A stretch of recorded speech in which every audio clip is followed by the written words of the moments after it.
Cut on the wrong thing. Alright, here we go. Sorry about that, guys. I had a frayed cable somewhere. We'll be going live here in a second.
Discovery, go at throttle up.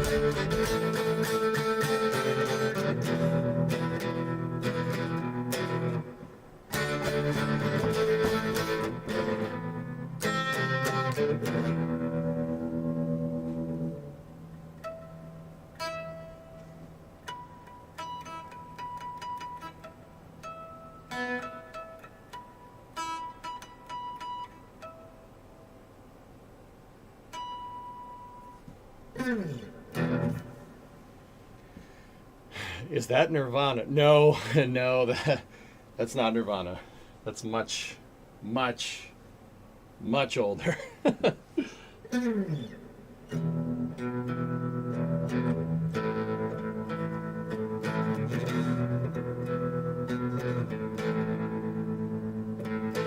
So what, like Led Zeppelin? Older than Zepp. Not by much, though.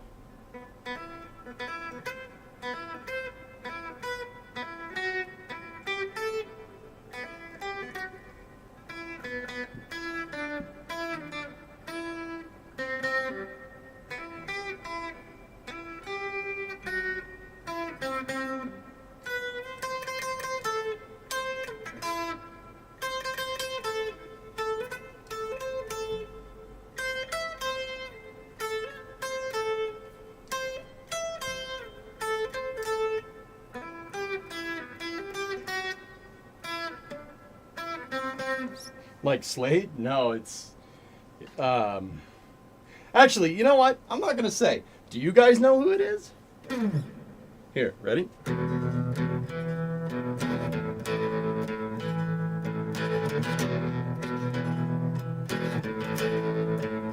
I think it's time we stop Hey, what's that sound? Everybody look what's going down.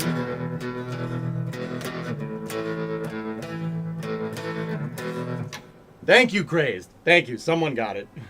Thank you. Thank you. I'm sitting here over here like, oh no, no one's gonna get it. Crap.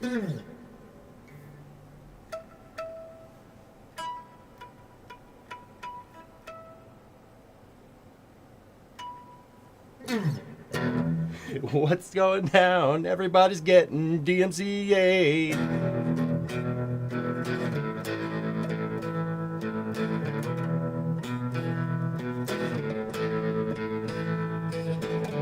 There's bad lines being drawn. Nobody's right, everybody's wrong. Young people speaking their minds, getting so much resistance. Far behind, it's time we stop. Hey, what's that sound? Everybody look what's going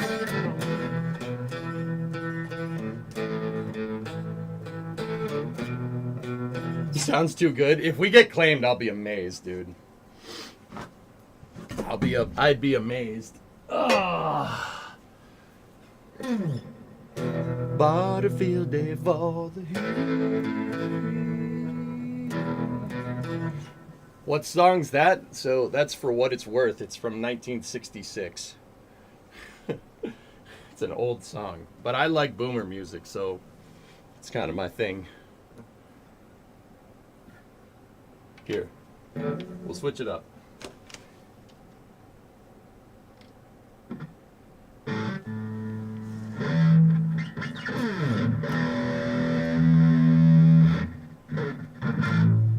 Play Fortunate Son. Play Fortunate Son. I don't know how to.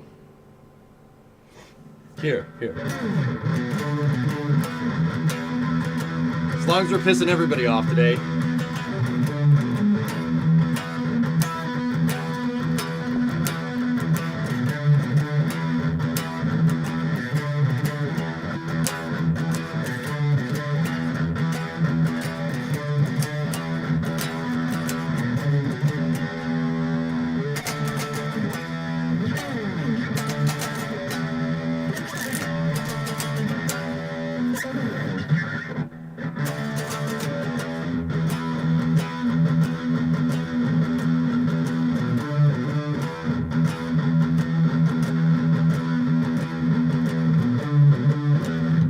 It really bummed you out when I learned that For What It's Worth is not about Vietnam or any real political issues of the 60s. It's just about LA cracking down on loitering in front of nightclubs. Yeah, it is what it is, dude. It's still a good tune, man. Was that Immigrant Song? No. Whole Lot of Love.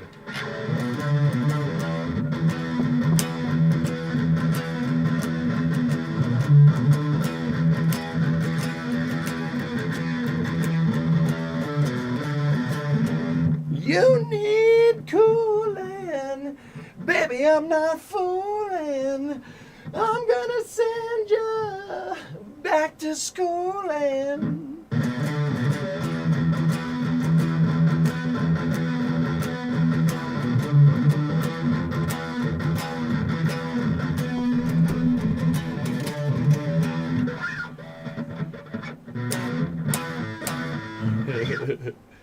Guitar maxing, that's right. So we're waiting for the Mars Sample Return press conference here. So I figure I'd just tune in here for a second, but Give Me Shelter? I don't know how to play that song, dude. Somebody said Brian Johnson. Okay, J-Speed.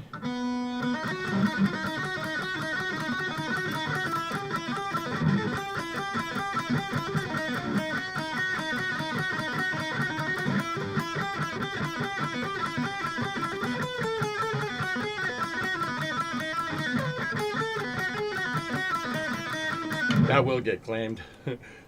That will get claimed. So we will not play the whole song. Is this the mission where NASA said they need ideas from the chat? Yep. Grab some popcorn, indeed.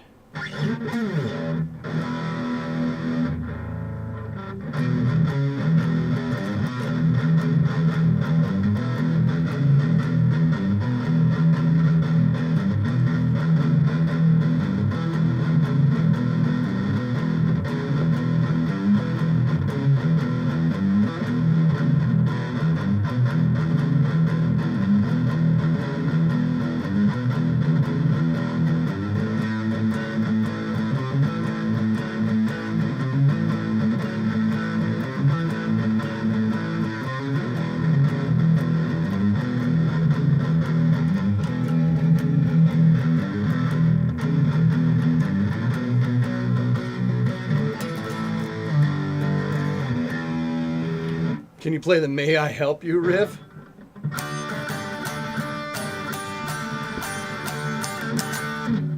Like that?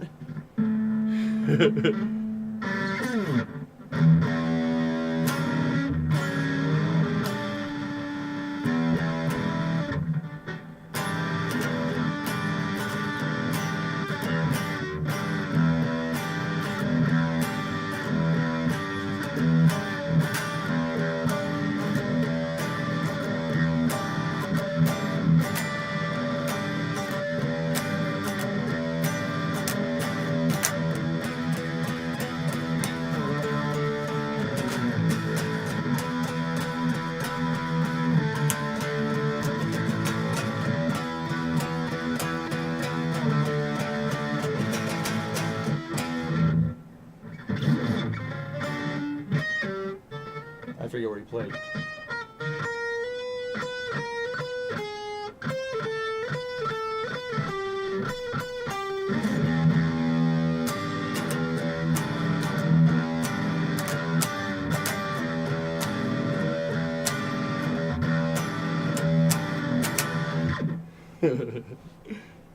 Do you know the Top Gun anthem? Ah, yeah, let me just play that. No.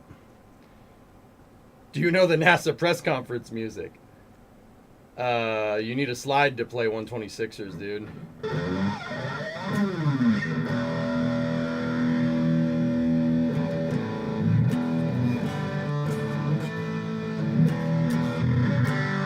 Any Allman Brothers? I'm not that good, Raymond. Sorry. It's close, Craze, but I can't play like Jimmy.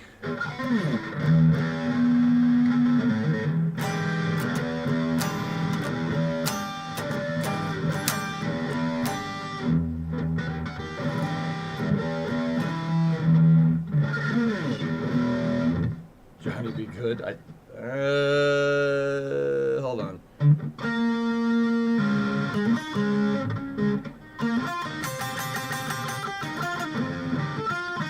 Nope.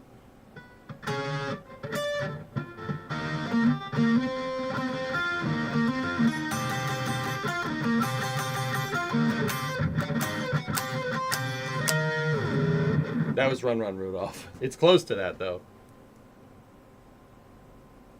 Do you know the Forbidden Riff? I don't know. No Stairway. Denied. Absolution Calling, I can't play that.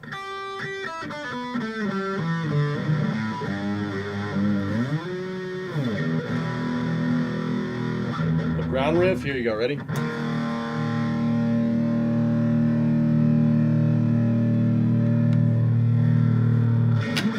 There you go. Oh! Brown. Ready? Brown.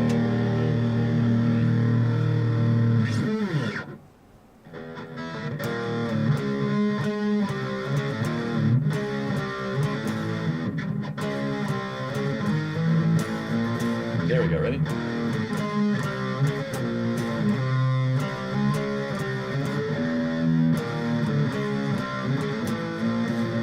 I can't play that. It's not in the right tune, but Wonderwall, I don't play that.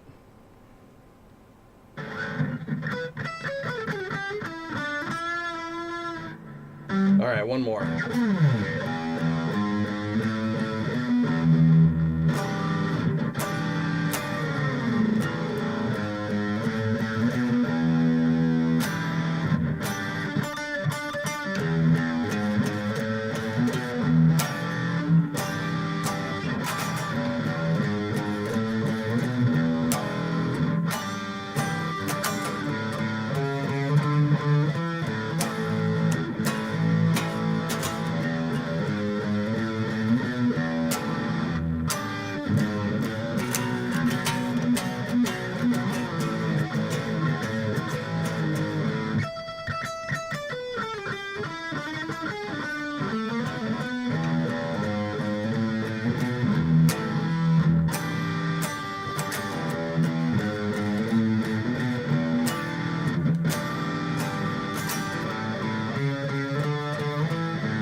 All right.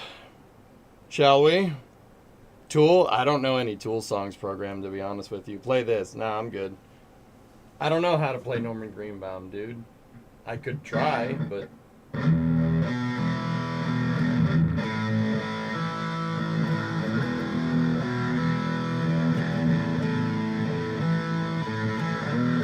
Got any Fleetwood Mac? No, but we did learn how to play the chain on bass one time on stream. That was fun.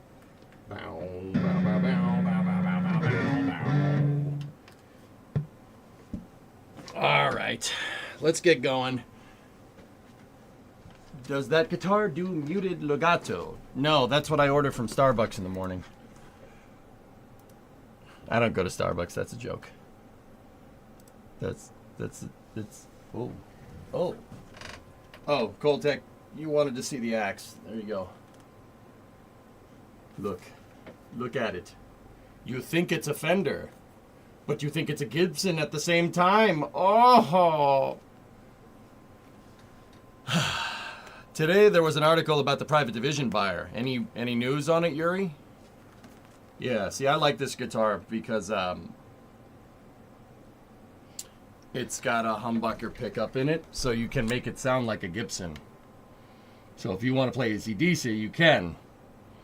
But if you want to play like Hendrix or something, you also can. Cherrywood Fender Stratocaster Squire. My dad gave it to me. It is a very good guitar. I like that guitar a lot.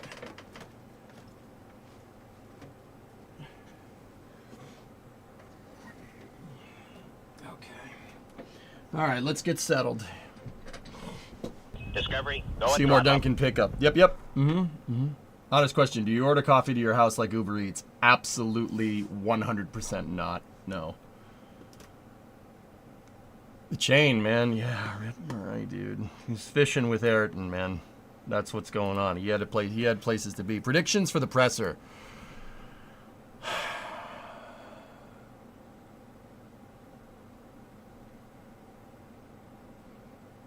Honest question, do you order coffee to your house like Uber Eats? Is that common in the USA, though? Alex, like, that's the thing, dude. I could sit here and be like, yeah, some people do that, and then you're going to go, oh my gosh, some people actually do that. Dude, it depends. It really, really, honestly and truly depends. Like, it's such a freaking big place, dude. And I think that's what, like, don't take this the wrong way. I think that's what, like, people from overseas don't really get. Like, this place is freaking huge. Dude, you can, you know, it's like the EU, not like monetarily, but like, okay, you could be in Rome spending euros, right? And then you could take the train to Berlin, same currency, right? Same things, but completely different place, right? The US is very much like that. It's very, very much like that. You know, like you're going to go like, okay, if you live in New York City, right? You might Uber Eats a coffee. Sure, absolutely. I mean, you're going to get boned on a congestion charge nowadays, but whatever. You know, yeah, that happens. Sure. But if you like live in Florida, dude, no, maybe in like an urban center, maybe, but no one is Uber Eating like coffee to their house. You know what I mean? Like, that's not a thing. No, most people that I know brew coffee at home or just go to a Dunkin' to get it. Like, I know a lot of kids, the younger generation likes doing a lot of Uber Eats, but dude, like, maybe I'm just old. Uber Eats is expensive. I only get that if I like can't leave the house.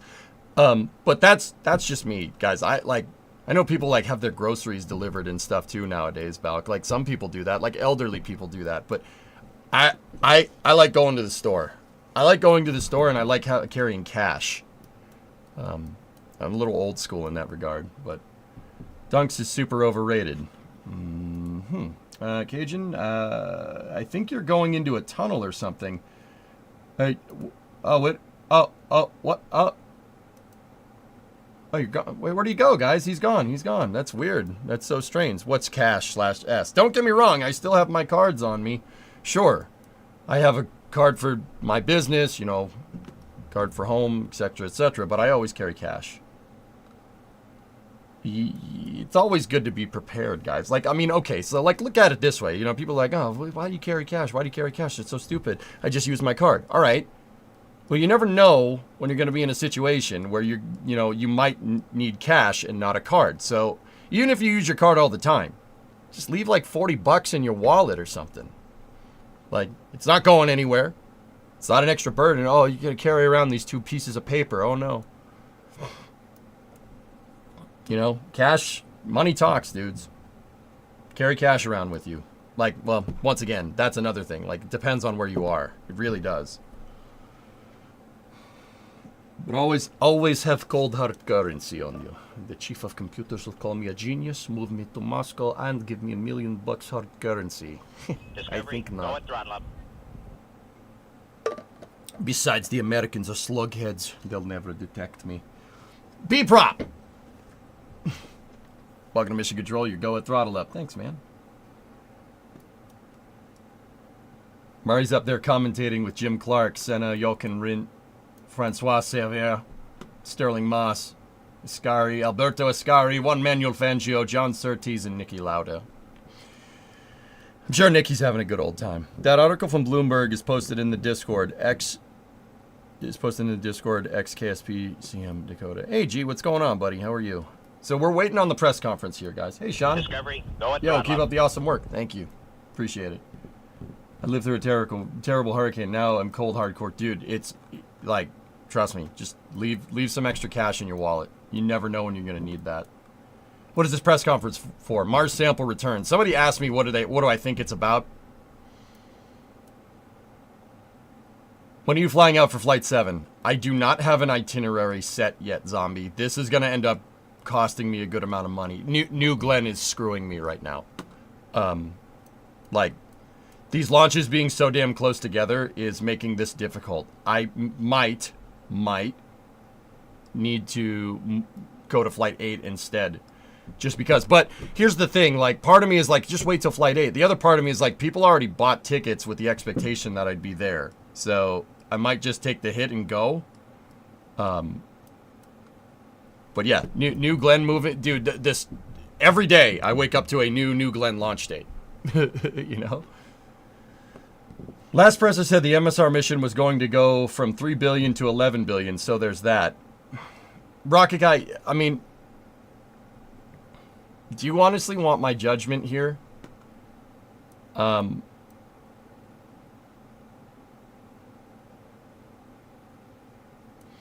Okay.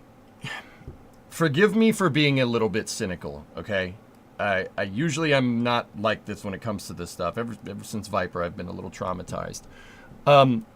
Rocket Guy, my guess is that this press conference is there to get MSR on the board with a private contractor before the new administration comes in. Get as much stuff on the board as you possibly can, because I think they're worried about cutting programs, if you really want my honest opinion. Like, I don't mean for that to be a political thing. I think that's what's going on. That's what Jim did. Jim did the same thing with HLS. He announced HLS like right before Bill got into office. Bill was appointed as NASA administrator. This seems to be a pattern here, and it's not. I'm not trying to play partisan sides or whatever. Like, leave that crap out of here, dude. You deal with that stuff every day. I think that they have chosen somebody for MSR, and they did it out of haste. I think. I could be wrong. Like, we could listen to this press conference in 15 minutes, and I could be 100% wrong, and I hope I am. Like, I really do. Rocket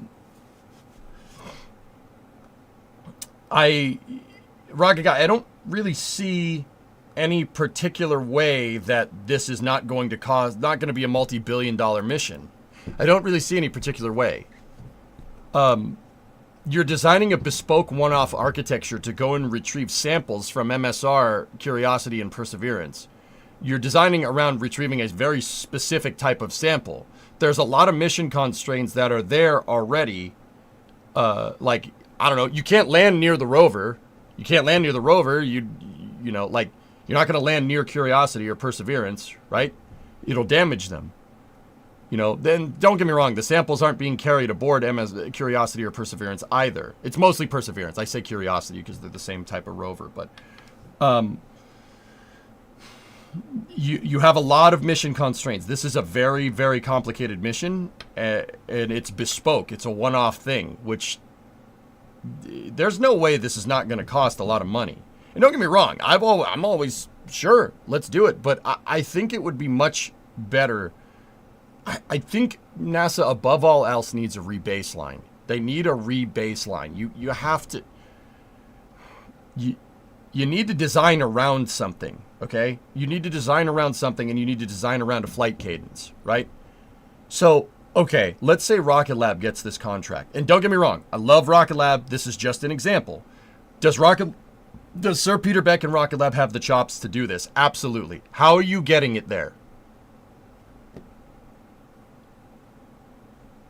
Are you using an electron to get it there? Are you using a neutron? Will neutron be done in time for a transfer window? You remember, like, this is a complicated thing, dudes. This is not, oh, just send it to Mars and just go. You have transfer windows, right? You have to there's a very specific landing site. You have a lot of cutouts in your launch window. What if it's too windy the day that you go to launch? Blue Origin, look, they missed Escapade. They missed the transfer window for Escapade because New Glenn wasn't ready. And that is not a hit against Blue either. Blue is doing amazing stuff. Like, I'm not trying to go bark up their tree, you know what I mean? I hope it is mostly good news. The pressure should be an update on expected costs, a review of the commercial entities putting in proposals, and discussion on the architecture since we last heard. MSR will not just be NASA centers. See, I disagree with that. I really don't. Because this is such a bespoke one-off mission, NASA should do it in-house. Because there's a very specific set of parameters that you need to do here. Mars sample return, drummer. There's a very, very specific amount of criteria here for this mission. Bespoke one-off stuff for science needs to be done by NASA. It could fly on a commercial rocket, though. But, yeah, and it has to be designed around a transfer window, you know? Like, this is a tough mission. This is a tough mission. I mean, I think 2025 will be Blue's year and launch point, literally. So many good things in from them currently planned and poised. They've been hedging their bets for a long time, Rocket Guy. Anybody that's kind of familiar with how the industry works, yeah, could tell you that, right? Like, they're doing good work. There's Blue Ring. There's their space station. Their space station project that they're working on. Obviously, New Glenn is front and center, right? Working on reusable rockets, working on landers, working on in-flight refueling with hydrolox architectures. That's really good. I'm really happy with that. That's really nice stuff. Yeah, and we finally will have a competitor to Falcon 9 and Falcon Heavy, which is great. That's great, man. Excellent. But yeah, I mean, I don't know, dude. This is a hard mission, man. Mars sample return is no joke. Now, I would prefer if it was folded into a much bigger architecture. Like, if you're gonna make a bespoke, like, one-off lander to go and get this stuff, and then one-off launch vehicle, why not use Mars sample return as an excuse to test a Martian ascent and descent vehicle, rocket like MADV or something? That makes a lot more sense to me. You know, because at the very least, you get a Mars SSTO out of this and a sample return, right? Like, so, okay, if you guys don't know what MADV is, let me show you. It's from architecture that Lockheed Martin is proposing called Basecamp. It's Lockheed's Mars architecture. MADV is a hydrolox-based SSTO for Mars.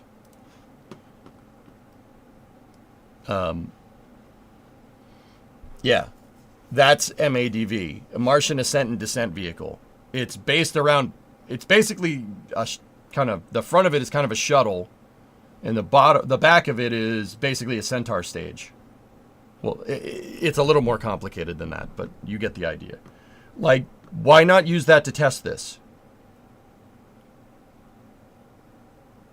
and center that around, MADV testing. Do a MADV testing regime for Mars sample return, and then the money that you folded into Mars sample return, right, now can be used as a human-rated lander for Mars. So now you can build your architecture around aero capturing, right? You can build your architecture around aero capturing around Mars and refueling in low Martian orbit, and then going down to the surface, et cetera, et cetera. And then at the same time, you'll have starships doing direct descent. Starships can build the infrastructure for MADV to work, and themselves too, right? And then you can refuel your transfer vehicles in LMO, low Martian orbit. This all, that's what I mean about a much wider architecture. You need this, we're going to use a modified Viking lander.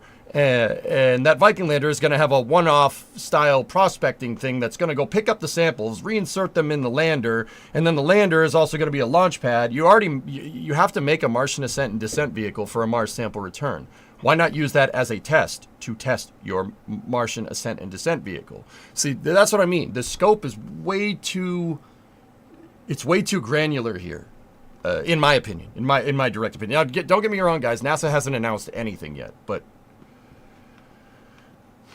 didn't they have contamination on the most recent sample they returned from the moon? Shouldn't they perfect the sampling process before sending something to Mars? You're not going to know unless you go and do it.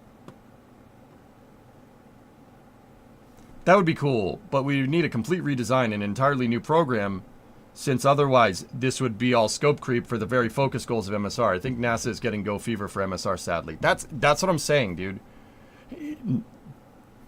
Rocket, you know good and well, man. You work in the industry. These contracts, I'm going to use the word, the contracting structure that is set up for the Artemis program right now for certain parts of it is not tenable. No way. Not because it's, easy, but because it is hard. Not because it's untenable. Because you can't fund a space program you can't procure with cost plus. That's stupid. Using procurement for cost plus is dumb. The entire program needs a refactoring, the whole thing. The whole thing. You need to roll over SLS from development contracts, because it clearly works, right? Development contracts into block buying. The heck with this cost plus long lead bull crap that's going on. That needs to stop. That is slow and sustainable, but slow and sustainable is not going to get you anywhere right now, because by the time you get people to the moon, SpaceX will have somebody near Mars, if we keep going at this rate. At least with a flyby or something. Side note, do I think Elon's goals for Mars are ambitious? Yeah, they always are. They always have been. That's the one thing you can take into account, that the guy is very ambitious about his goals for his company. But that's what gets stuff done. Consider that. What are the concepts that NASA is considering? Cryo-nickel, they had a bespoke one-off thing that NASA was doing with no concrete deadlines and no accountability, and then NASA axed that a couple years ago and said, we're going to have commercial try to build us a bespoke architecture instead. All right.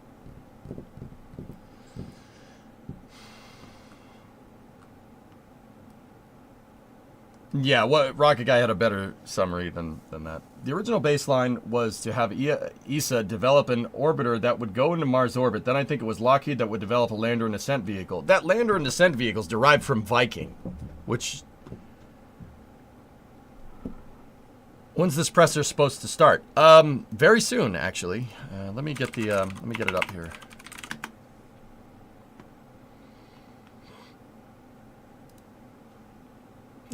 4 minutes. 4 minutes. You need to let it out. Well, RC, I'm just sick of compromising, dude. NASA's made compromise after compromise after compromise after compromise, and now they're in a position where the commercial market's just going to overtake them, and then NASA turns into a regulatory body. No engineer or scientist wants to work for a regulatory body. The only people that want to work for a regulatory body are bureaucrats, so NASA becomes the FAA for space, which is stupid. That's a waste. That is a waste.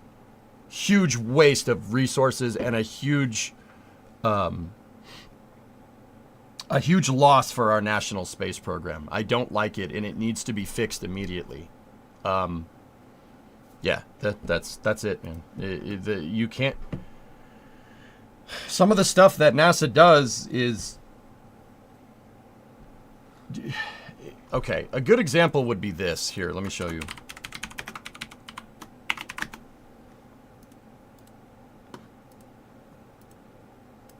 A good example would be this. The government has a different use for things than the commercial sector, right? Like that. Good example. Hey, doctors, 21-month resub. The Grumman Long Life vehicle, right? This thing, the LLV. It's a great vehicle. Grumman actually designed it. It's all made out of aluminum on a Chevy S10 chassis, if you really want to know. The LLV is a specialized post van. It's specially made for delivering the mail, and it's damn good at it, right? Because, so is that an Amazon truck? Is it a FedEx truck? Is it a UPS truck? No. No, it serves an entirely different purpose, but it does similar things. That is the example that I'm going, that's the example that I'm putting forward because, you know, at the end of the day, NASA does launch their own rockets, right? They have SLS, right? They should launch their own rockets because their rockets, the needs for a rocket that's specifically designed to do scientific exploration and scientific exploration and understanding, the needs for that type of rocket is not necessarily what the commercial market needs. Case in point, Saturn V. That's a very, very good example. The Saturn V has no place in a commercial market. Still, to this day. Nobody's looking for a 120-ton expendable vehicle, 120-ton mass with a 6.6 meter fairing, 120 metric tons to low Earth orbit, 6.6 meter fairing for the commercial market. No one's looking for that. No one needs that. There's no market for it. And NASA's job is to take stuff that has no market and make a market for it. They're supposed to, NASA's job by definition is to do scientific, aeronautical, and space research that the commercial market just would deem too risky of an investment. That's the whole point. That is the point of NASA. That is why NASA was made. That's why they were funded, to advance aeronautical and space research so we could further get out into the stars. It's our avenue for doing that. But NASA's about to be eclipsed by a commercial contractor. And then what does NASA do? If NASA's not at the forefront of space exploration, then what?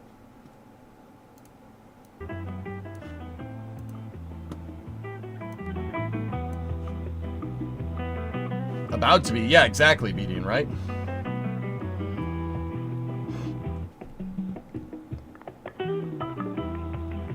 I'm not even going to mention the duck car. That thing is so stupid. The contract procurement for that is idiotic, and whoever signed off on it, it just...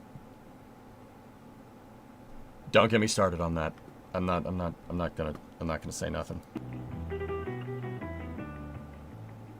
But it doesn't make sense for them to be building things like transfer vehicles and probes and landers rather than the rockets to get those payloads up at that point. Siret, here's the thing. If NASA wants to procure a commercial launch option for in-house operations, I'm okay with that.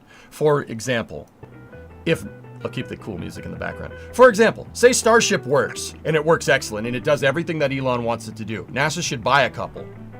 Buy a couple Starships. Not just rent Starship to space. They should have a Starship fleet, similar to how they operated the space shuttle.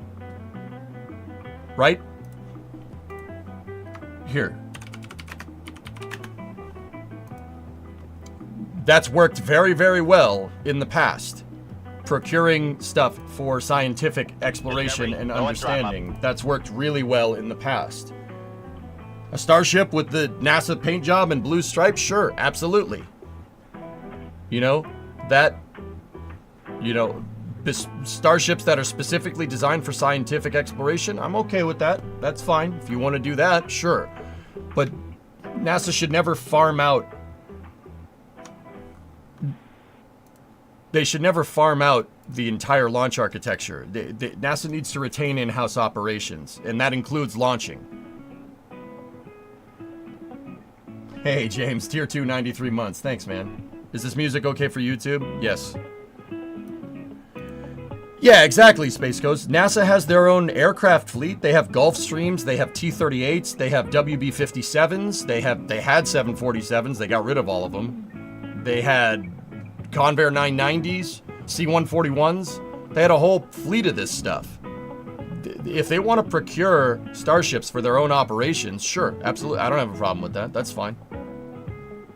But relying entirely on SpaceX to move like a SpaceX launch and operations being the key word here, to move into space is no, bad idea. Don't do that.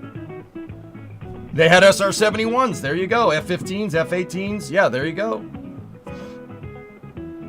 What is the greatest achievement in NASA? Think about it. Miniaturization of digital electronics, Tanit. Yeah. Yeah. Shrinking a computer enough to be able to fit on a spacecraft within your mass margins is the reason why you have a smartphone right now. That's the reason why that exists. Yeah. Hello, and thank you for standing by. Here we go. At this time, I'd like to remind all parties that have dialed in for the conference that this call is being recorded. If you have any objections, you may disconnect at this time. Your line is also on a listen-only mode until the question and answer session of today's conference. If you would like to ask a question, please press star 1 on your phone. Please ensure that your phone is unmuted and state your name and affiliation clearly when prompted. Again, that is star 1 to ask a question. Please stand by for the conference to begin. Boop. Star 1.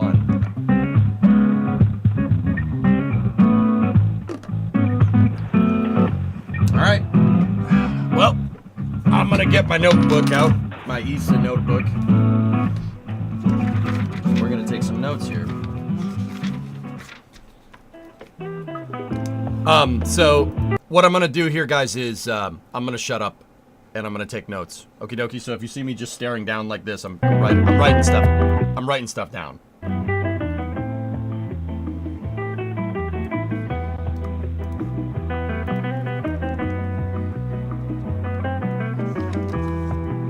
Yeah, Space Ghost, I prefer to listen during press conferences, not ask questions.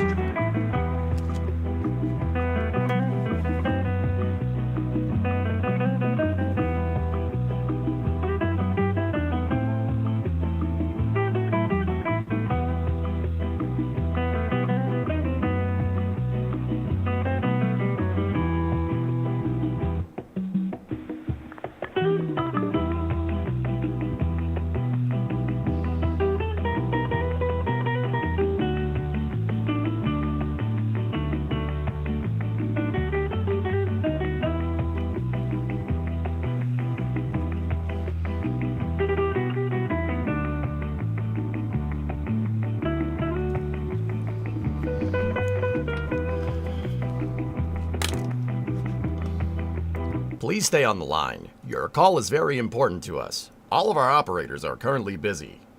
Thank you for holding.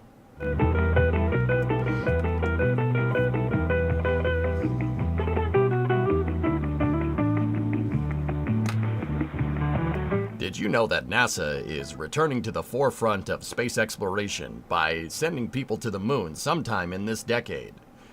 For more updates on NASA's Artemis program, hit star 3.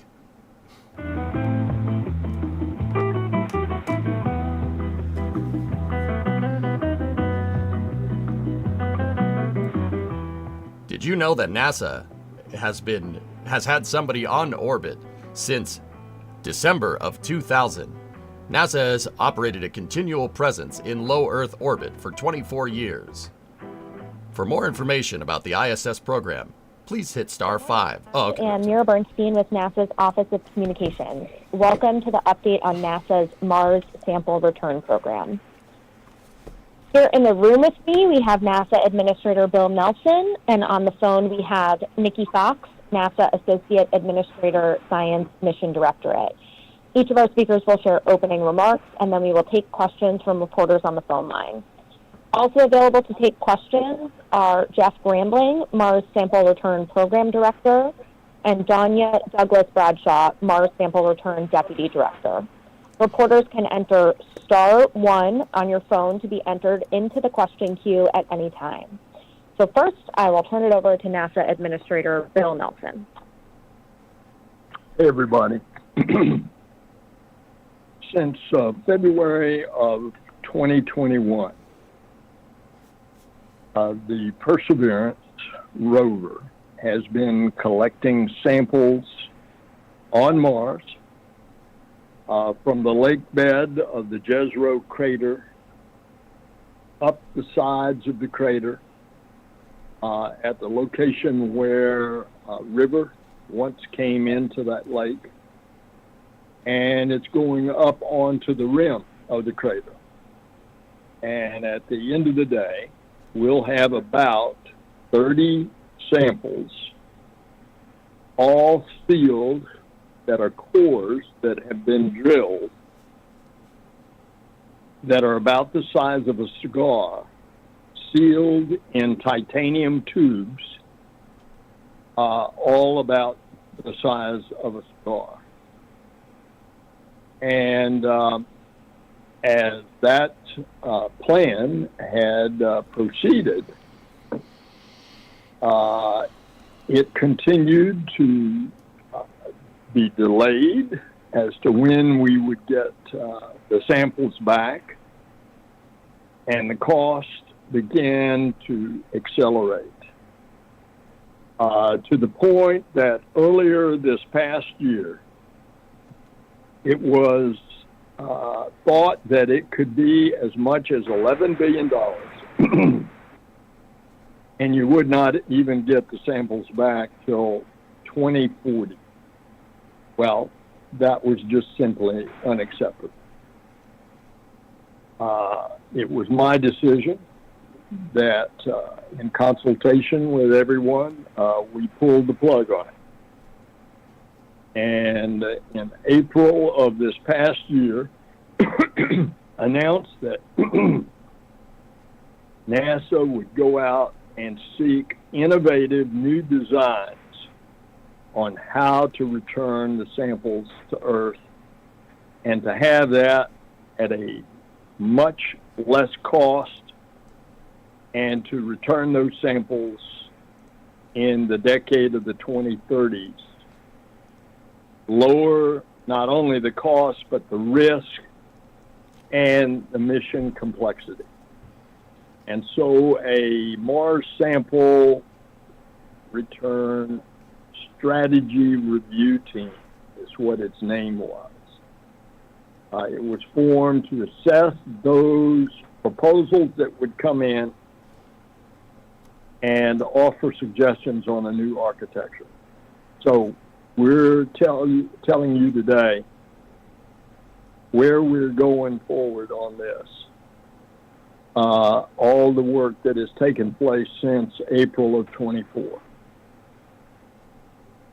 NASA is going to explore two potential, in other words, two options, architecture possibilities. And the decision over the course of time, with all the engineering that has to go into it, the final decision is likely to come in 2026. So option number one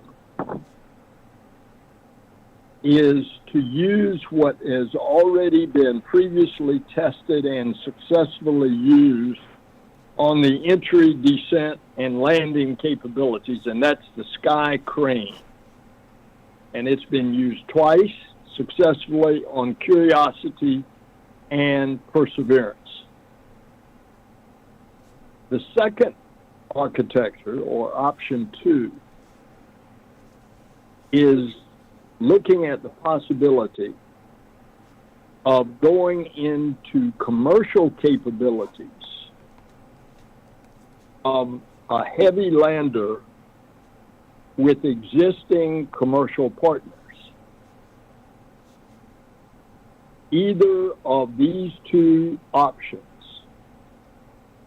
are creating a much more simplified, faster, and less expensive version than the original plan. So, for example, utilizing the sky crane approach with a direct return to Earth by a European Space Agency return vehicle, which has been planned all along. And by the way, there were people that have asked NASA to look at a cislunar return, of which then that would necessitate, once you've got it, the sample in cislunar, then you've got to go and get it. NASA's preference, even though there is a division of opinion here, NASA's preference is that we have a direct return. So with the sky crane option, you're looking at cost in the range of $6.6 billion to $7.7 billion. That's a far cry from $11 billion. With the heavy lift vehicle, and what do I mean by heavy lift? I'm talking about utilizing commercial partners. You all know that SpaceX and Blue Origin have already been ones that have expressed an interest, but it could be others as well. And a team is evaluating and researching all industry capabilities to include the schedule and the budget to determine the best strategy going forward. And that includes these commercial providers. So with the heavy lift commercial providers, the estimate on the cost would be from a low of $5.8 billion to a high of $7.1 billion. And the direct return would be in the range as early as 2035, but it could go out to 2039. Now, a good reason of why it could get extended out is if the Congress and the new administration do not respond. Told you. We're talking about this fiscal year getting the money to get this thing going. We're talking about fiscal year 25, of which we're already in since October the 1st. It should have at least $300 million. The variation in both the House and the Senate is at $200 million for Mars sample return. The House is, I think, somewhere in the range of $600 million. So I'm stating to you at this point that the bottom line of $300 million is what the Congress ought to consider. And if they want to get this thing back on a direct return earlier, they're going to have to put more money into it, even more than $300 million in fiscal year 25. So, and that would be the case every year going forward. So that is an outline. I'm going to turn it over to our Associate Administrator, Nikki Fox. Dr. Fox, take it away. Thank you so much, Administrator Nelson. Appreciate those remarks. Of course, nobody needs a reminder that at NASA we do extraordinary science research in extraordinary places, and of course Mars is one of those. The samples that we have been collecting on Mars are very carefully selected to provide these groundbreaking opportunities for research, and bringing them back will revolutionize our understanding of the planet Mars and indeed our place in the solar system. We explore Mars as part of our ongoing efforts to safely send humans to explore farther and farther into the solar system, while also kind of getting to the bottom of whether Mars once supported ancient life and shedding light on the early solar system. The samples that we have taken by Perseverance actually predate. They are older than any of the samples, rocks that we could take here on Earth. So it allows us to kind of investigate what the early solar system was like before life began here on Earth, which is amazing. Right now, of course, Mars is a barren planet, with the only inhabitants on Mars being our robotic rovers, our robotic explorers. So the Mars Sample Return Program remains the next step for us to be able to study samples from the planet Mars. It's humanity's first mission to bring scientific samples from any planet right back here to Earth for study using our state-of-the-art facilities.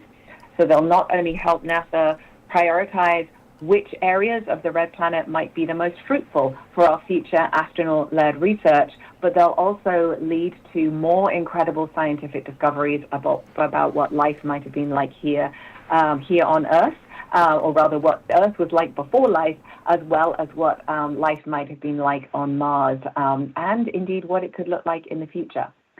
Perseverance, we love to think of as the first stage of our Mars Sample Return mission. It's very healthy and stable, and it has been diligently collecting samples for their scientific potential. So right now it's filled 28 sample tubes. 22 of those are different types of rock. 2 are regolith, 1 is an atmospheric sample, and 3 are witness tubes. That leaves us with 13 tantalizing tubes still left to be filled. This is really extraordinary science, and we can't wait to study in more detail and in ways that, honestly, we just can't do robotically on the surface of Mars. So therefore, it is of utmost importance to us that we bring back these samples to Earth as quickly as possible. And of course, to do that, we needed to get very creative. So the administrator went into a high-level kind of overview of what our Mars sample return architecture possibilities could look like, and I'm just going to go into a little bit more detail for you. So as he said, we are exploring 2 new landing options. One is to leverage technology that we've previously used to land both Perseverance and Curiosity on Mars. The other is to leverage options from industry. Both of these options would use a redesigned landing platform, and that platform would carry the Mars Ascent Vehicle to the surface of Mars. It would also replace the solar panels with a radioisotope power system. That may sound like we're making it more complicated, but actually that provides power and heat through the dust storm season on Mars. And so that actually allows us to reduce complexity, and it opens up, it actually allows us to bring back the samples earlier. We will require a redesign of the sample loading system onto the lander. And so that's basically how we get the samples into the orbiting sample container. The redesign will allow us to simplify the backward planetary protection approach. So it eliminates any accumulation of dust on the outside of the sample container. So this is a new approach to actually loading the samples into the container. That allows us to have a simplified capture, containment, and return system. The orbiting sample container will contain all 30 of those precious sample tubes, and it will also still rely on the European Space Agency's Earth Return Orbiter to capture the orbiting sample container in the Mars orbit. The administrator thanked Professor Maria Zuba and her team, but I do want to add my thanks also for their incredible work. And I also want to take a moment to thank all of the teams who participated in the studies. All of their efforts have really enabled these revised architecture options that allow us to return and maximize the use of heritage systems throughout the architectures. It allows us to really minimize risk, and therefore we feel that we are very confident that we can return all 30 samples before 2040 and for less than the $11 billion as the administrator already described. Just to kind of hit those one more time, This requires us going back to the heritage Skycrane landing or using a commercially enabled large mass delivery system. It lowers the mass of the Mars ascent vehicle. It lowers both the mass and the complexity of the sample retriever lander, and that really is enabled by that smaller Mars ascent vehicle. It allows us to go back to a heritage robotic arm, so essentially using the spare for the Perseverance rover. It replaces the power for the sample return landing system to the radioisotope thermal generator. It has this kind of innovative break-the-chain method starting on the surface of Mars that allows us to really simplify the backward planetary protection.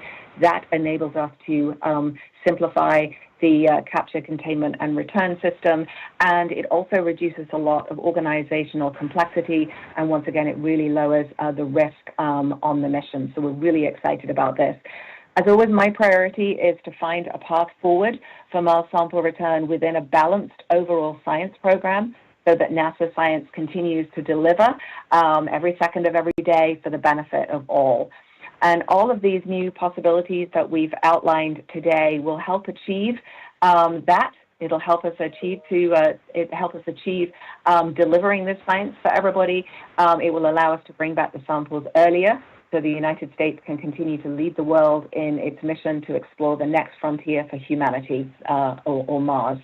So I very much look forward to announcing more updates throughout now and into 2026. And of course, I really look forward to bringing back these precious samples back to Earth. So with that, I'll toss it back to you, Mira. Thanks. Thank you. We'll now turn to questions. You can press *1 on your phone to be entered into the question queue at any time. Your phones are on mute now, and the operator will open your mic when we're ready and close your mic after you ask your question. Please identify to whom your question is directed, and please respect everyone's time by asking only one question, and if we have time, we'll move to a second round. So with that, I will turn it over to the operator for questions. Thank you. Our first question comes from Marcia Dunn with AP. Your line is open. Yes, hi, thank you. I know the original plan involved, seemed like a dozen or more spacecraft coming and going. How many spacecraft vehicle are we talking about for option 1 and 2? How many fewer spacecraft and launches than the original plan? Thank you. Nikki, I want you or your team to answer that. I just want to underscore what Nikki said. It's a simplified architecture. It is cleaning the tubes on the surface of Mars instead of doing that in the return vehicle, the European return vehicle.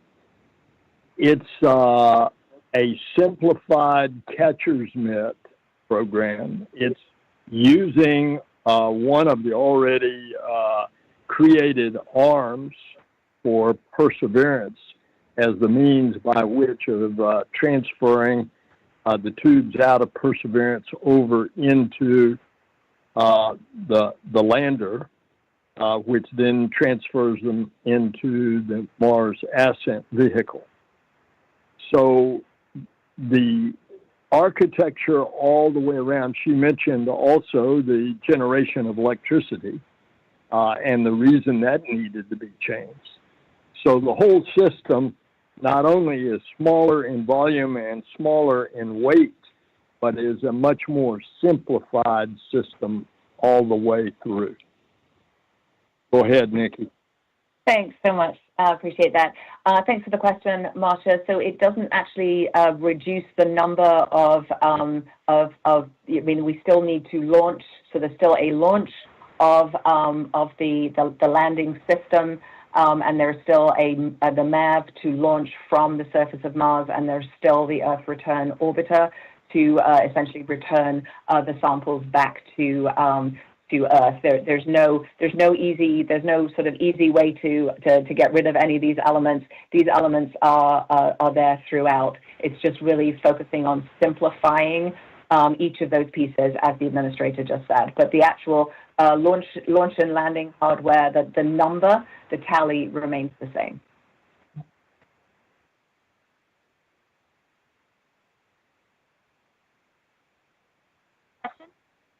Thank you. Our next question comes from Jeff Faust with Space News. Your line is open. Good afternoon. Question for her, either the administrator or Dr. Fox. What exactly is NASA going to be doing between now and sometime in 2026 when you make the decision on the architectures? What are you going to be studying over the next year plus? What sort of level of maturity in the designs are you going to get to before you make a decision? Thanks. Yeah, great question. And thanks, Mr. Administrator. Thanks, Jeff. Great question. So we will be working very hard on the engineering design for each of these solutions. So even though we say, it's the Heritage Sky Crane landing system, of course it is a very high heritage landing system, but the actual, it needs to be about 20% bigger than the Sky Crane that landed Perseverance. And so there is the engineering that goes into that piece. There is the engineering study that goes into looking at how to produce that lower mass Mars ascent vehicle. So there's all of the kind of it's almost the normal engineering that we would do to get it up to the preliminary design, the PDR level maturity. And the milestone for that is mid 2026. And so at that point, we would expect that each of these elements would have got their engineering design up to PDR level, and then we would be ready to go for agency confirmation. There are obviously, for any industry-provided elements, there would be milestones for them to demonstrate in that plan as well, so that when we get to that decision point, we have all the information we need to be able to make the right decision for the mission.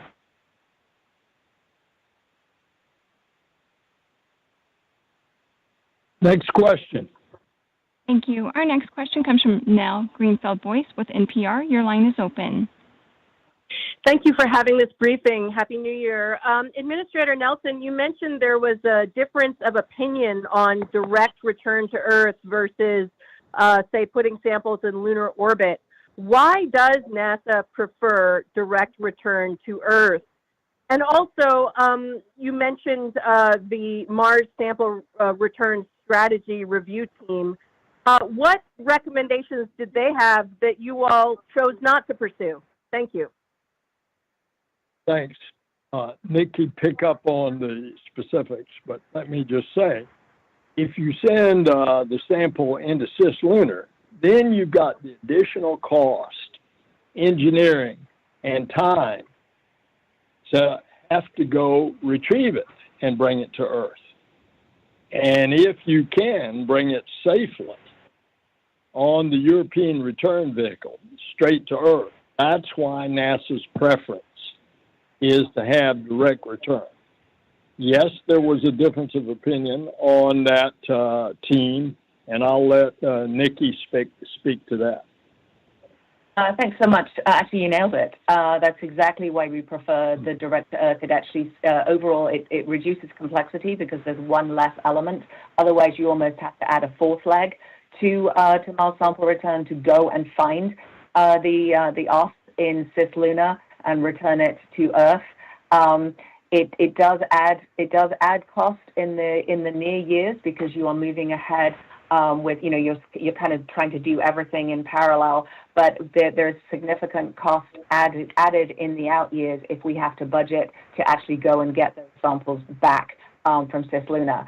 So there was some discussion with the review team about which path to go forward, and they provided options for both the cislunar as well as the direct Earth return. We chose to try and move ahead with the direct Earth return. It does bring the samples back sooner, and as I say, it reduces complexity and actually reduces overall cost for the mission. Next question. Thank you. Our next question comes from Joey Roulette with Reuters. Your line is open. Hi, thank you. This question, I guess, is for anyone who wants to answer. I was wondering if you could detail some of the ideas that the companies proposed for these missions and what the pros and cons would be between choosing the commercial version instead of the Sky Crane option. Thanks. Nikki? Yeah, sure. I mean, as I said, there are going to be milestones to show that both paths forward would actually be able to return the samples on the schedule that we want to do. I don't really want to go into a lot of details about what was in the individual studies because there is proprietary information in there. So I'll speak more generally that we've tried to sort of all the goodness that I listed, all those great ideas that we took to actually simplify the mission, all of those came from the various different studies, either from industry or from our internal NASA or JPL or APL studies that came in. There were different concepts for how to land on Mars.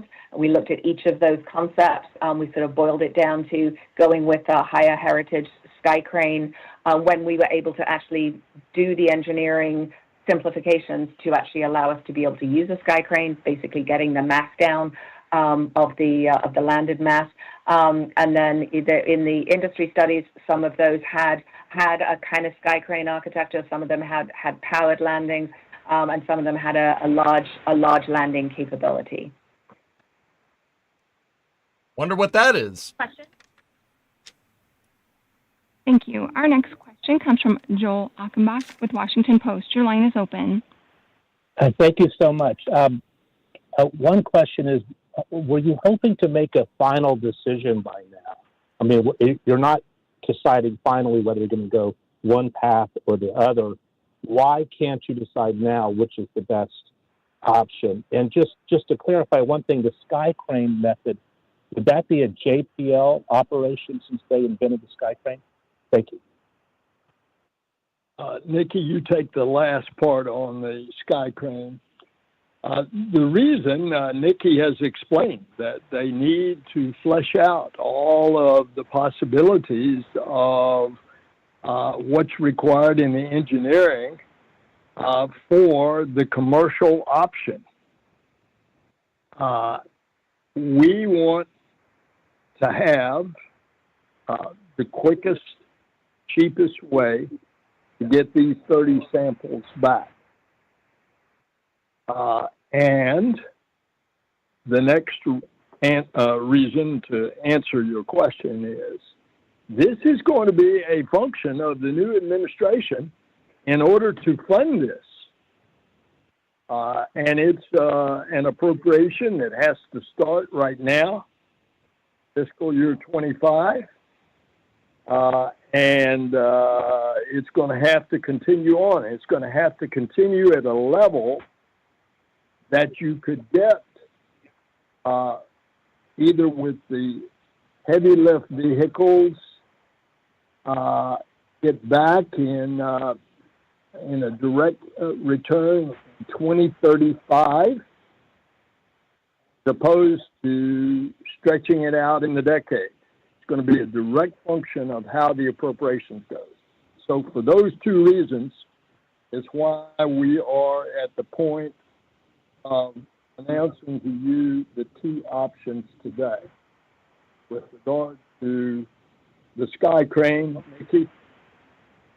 Yeah, thanks so much, Bill. So yes, I mean, to put it really bluntly, JPL is our is our Mars center in NASA science. So regardless of which path we go forward with, JPL will have a key role moving forward. They are the ones with the experience of landing on Mars, as you noted, Joel. They are the people who landed us on Mars together with our industry partners.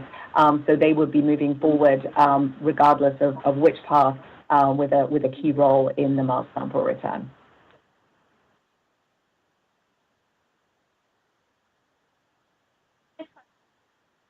Thank you. Our next question comes from Issam Ahmed with AFP. Your line is open. Thank you very much. I just wanted to clarify that in both the legacy and the private options, would you still be using the Mars Ascent vehicle, the European return lander?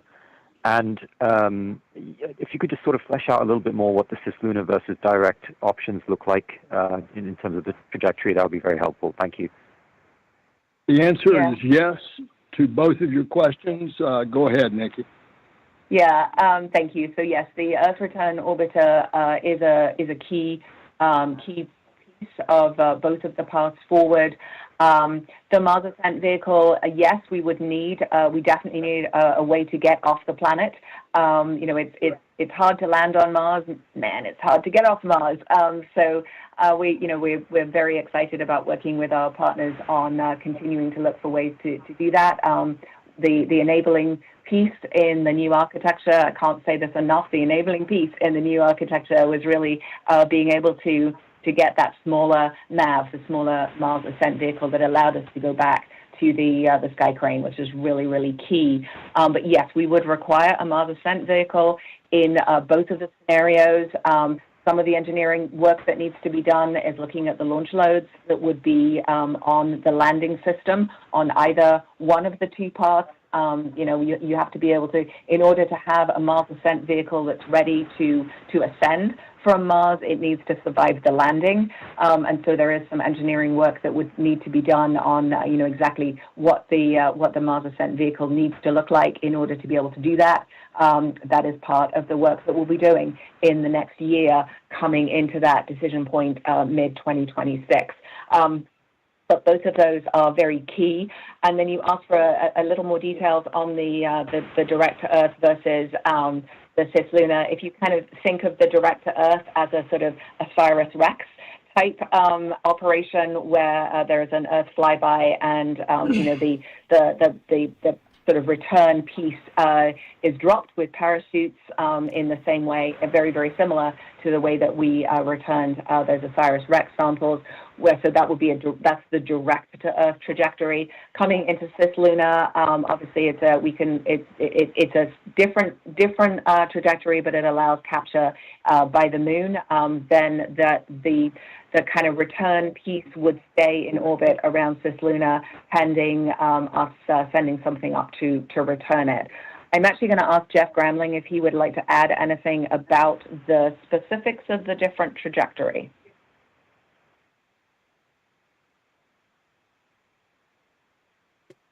Not hearing Jeff. He was having trouble with his phone. Danya Douglas Bradshaw, are you there? Yes, I'm here, Nikki. Thank you. Nothing more specific to add beyond what you said. Just that it would be, as you said, in a lunar orbit, and we need a spacecraft and a system to go up and grab it and return it back to Earth. Okay, thanks, Jen. All right, back to you, Mira. Yeah, next question. Thank you. Our next question comes from Gina Sanseri with ABC News. Your line is open. Thank you. This is for the administrator. Sir, if you had ever woken up at night and said, gosh, I just need this technology to work, what would that be to make this easier? Would you ask your question again, please? Sure, Mr. Administrator. Did you ever wake up in the middle of the night and say, oh, come on, if this technology existed, this would make this so much easier for us? Well, the very reason that we pulled the plug was this thing had gotten out of control. Now, you can ask the question, since one of the options that's being considered is the Sky Crane, why, when this was originally being designed, was it being designed with a much larger lander so they could not employ the already existing and successful Sky Crane? And of course, if you build a bigger and so-called better mousetrap, it's going to be more complicated and it's going to get more costly. And fortunately, we saw that the money was just not going to be there, not only with the Office of Management and Budget, but with the Congress as well, that if you recall, it's the years, fiscal year 24 and 25, that the overall federal budget was cut back, having nothing to do with NASA, but NASA was part of the recipient of those cuts to the tune of $5 billion over that 2 years, about $2.5 billion a year. And you simply can't do everything that you want to do with less dollars. And so that took us right directly to the Mars sample return that was just continuing to escalate in cost. And I think what our wizards at NASA have figured out is that they've come up now with a solution to get the successful objective that we want to achieve. And that is we want to return 30 titanium tubes as soon as possible at the cheapest price. And I am very happy that they've come up with these alternatives. Thank you. Next question. Thank you. Our next question comes from Bill Harwood with CBS News. Your line is open. Thank you very much. This is for the administrator as well. In any of your discussions with the new or the proposed incoming administrator or the administration, have you gotten any sense of their willingness to support this mission in some form? I mean, I realize, you haven't been able to go into great detail, but I'm just wondering what the mood seems to be is from your perspective of the incoming administration to support a mission that will still be very costly. Thanks. Bill, I have not. That has been handed by the formal transition apparatus. So the answer is no. I have not had those conversations, but I think it was a responsible thing to do, not to hand the new administration just one alternative if they want to have a Mars sample return, which I can't imagine that they don't. I don't think we want the only sample return coming back on a Chinese spacecraft. And that's just simply a grab and go kind of mission, whereas ours has been a very methodical process with not only perseverance, but a scout named Ingenuity. To find different samples of different layers showing different ages of material and rocks. And it's going to give quite a history when we bring back those 30 samples, quite a history of what Mars was like millions of years ago when there was water in that lake and there was water coming down that river. And the big question, was there life millions of years ago? So I think that the administration will certainly conclude that they want to proceed. So what we wanted to do was to give them the best possible options so that they can go from here. Next question, please. Thank you. Our next question comes from Stephen Clark with ARS Technica. Your line is open. Hi, thank you for taking my question. I have several questions, but I'll try to limit it to one or two for the administrator. This may be a provocative question, so I beg your pardon, but how does deferring a decision on an architecture for another year or more, inspire confidence that you'll be able to get the samples back sooner than the original date of 2040? Where is the sense of urgency with Perseverance aging? And of course, you mentioned China planning their own sample return mission. And secondly, for either Jeff Grambling or Donia Douglas Bradshaw, with the commercial options under review over the next year, are you planning to fund any study contracts with them, put out an RFP or any sort of announcement for NASA funding to study their technologies and do some early development work for these options? Thanks. Okay, and Steve, your first question was what?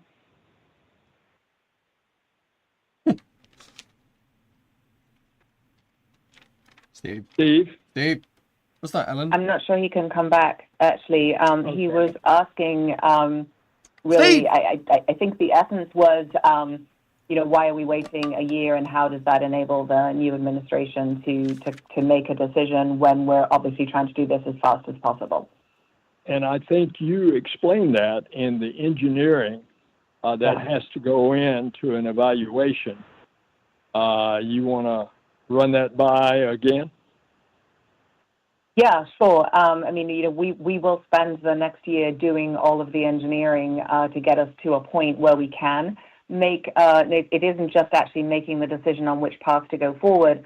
Whichever path we go forward with, there is a lot of engineering work to do, whether it is, doing the work on the sky crane, whether it is working with a commercial partner to assess the capability of a commercially provided large mass delivery system. It is working on getting the finalizing the design of the lower mass Mars ascent vehicle, etc. Finalizing how we're going to do the sample collection on the surface of Mars and lowering that backward planetary protection constraint. So it is whichever path we go forward with, there is work to be done to get us to a point where we can say, yes, yea, verily, this is the mission we're going to go forward with, this is when we confirm the budget, this is when we confirm the schedule.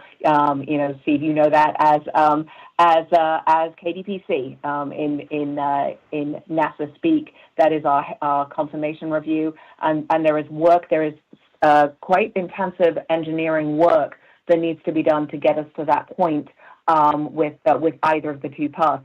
And so it is about getting that work done, and then in sort of mid-26, actually having everything at that maturity level for us to be able to actually confirm the mission and move forward.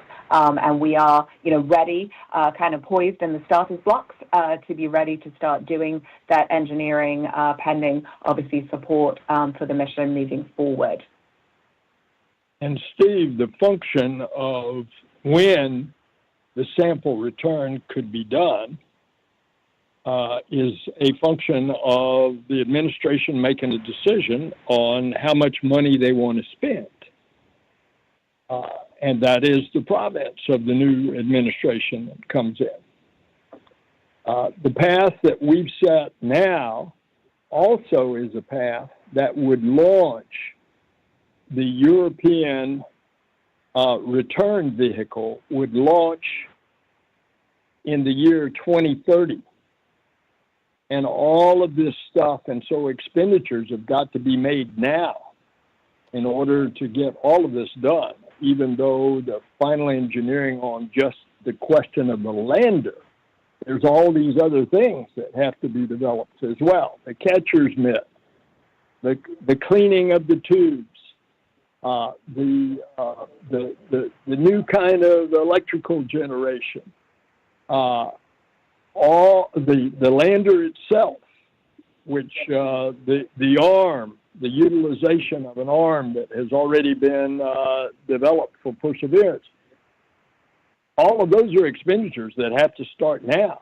So it's not like you're not doing anything until 26 when you determine your final determination of what is going to be actually the lander.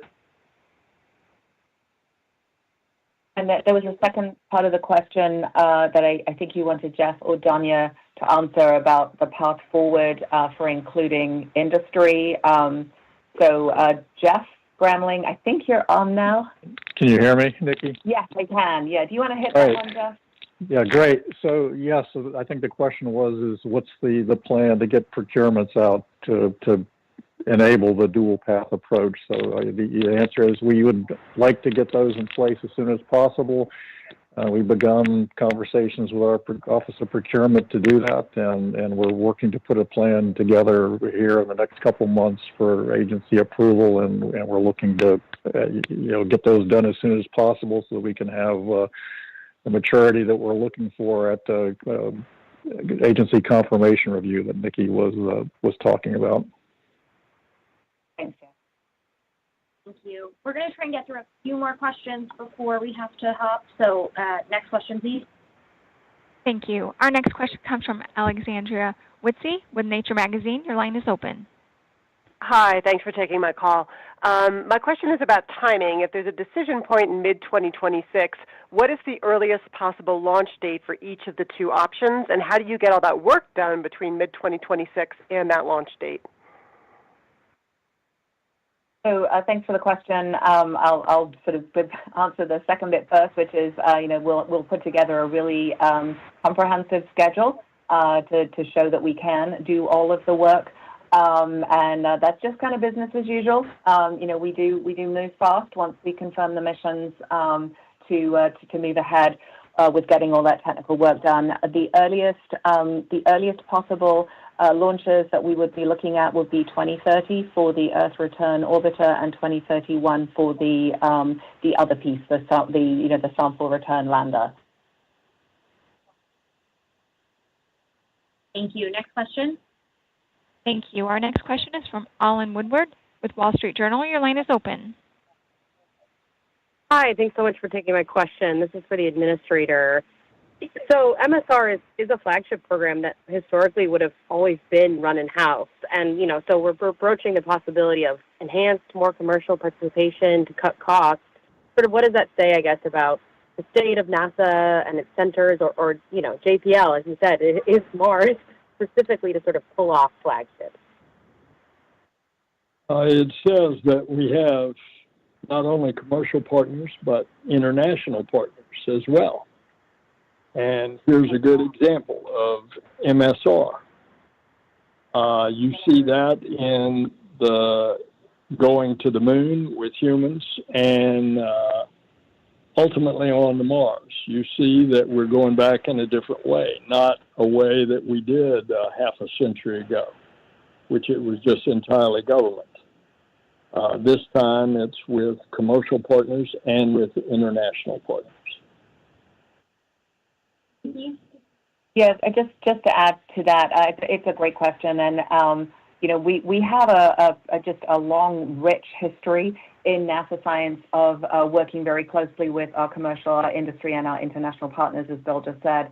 If you look at the James Webb Space Telescope, the flagship of all flagships, and that was built largely out of house in industry. This is not unusual for us to turn to our industry partners and infuse all of their wisdom and their technology into our NASA flagship missions, and that has really been across the board. You can look at any one of our flagship missions and look at all of the industry that are actually taking part in that. And in fact, I think we sometimes it's exciting to work on the NASA missions, and we can actually drive some technology and drive capability in our international partners as well because of the really exciting targets that we have with NASA science. So this is not at all an unusual approach for us to do this. Next question. Thank you. Our next question comes from Denise Chow with NBC. Your line is open.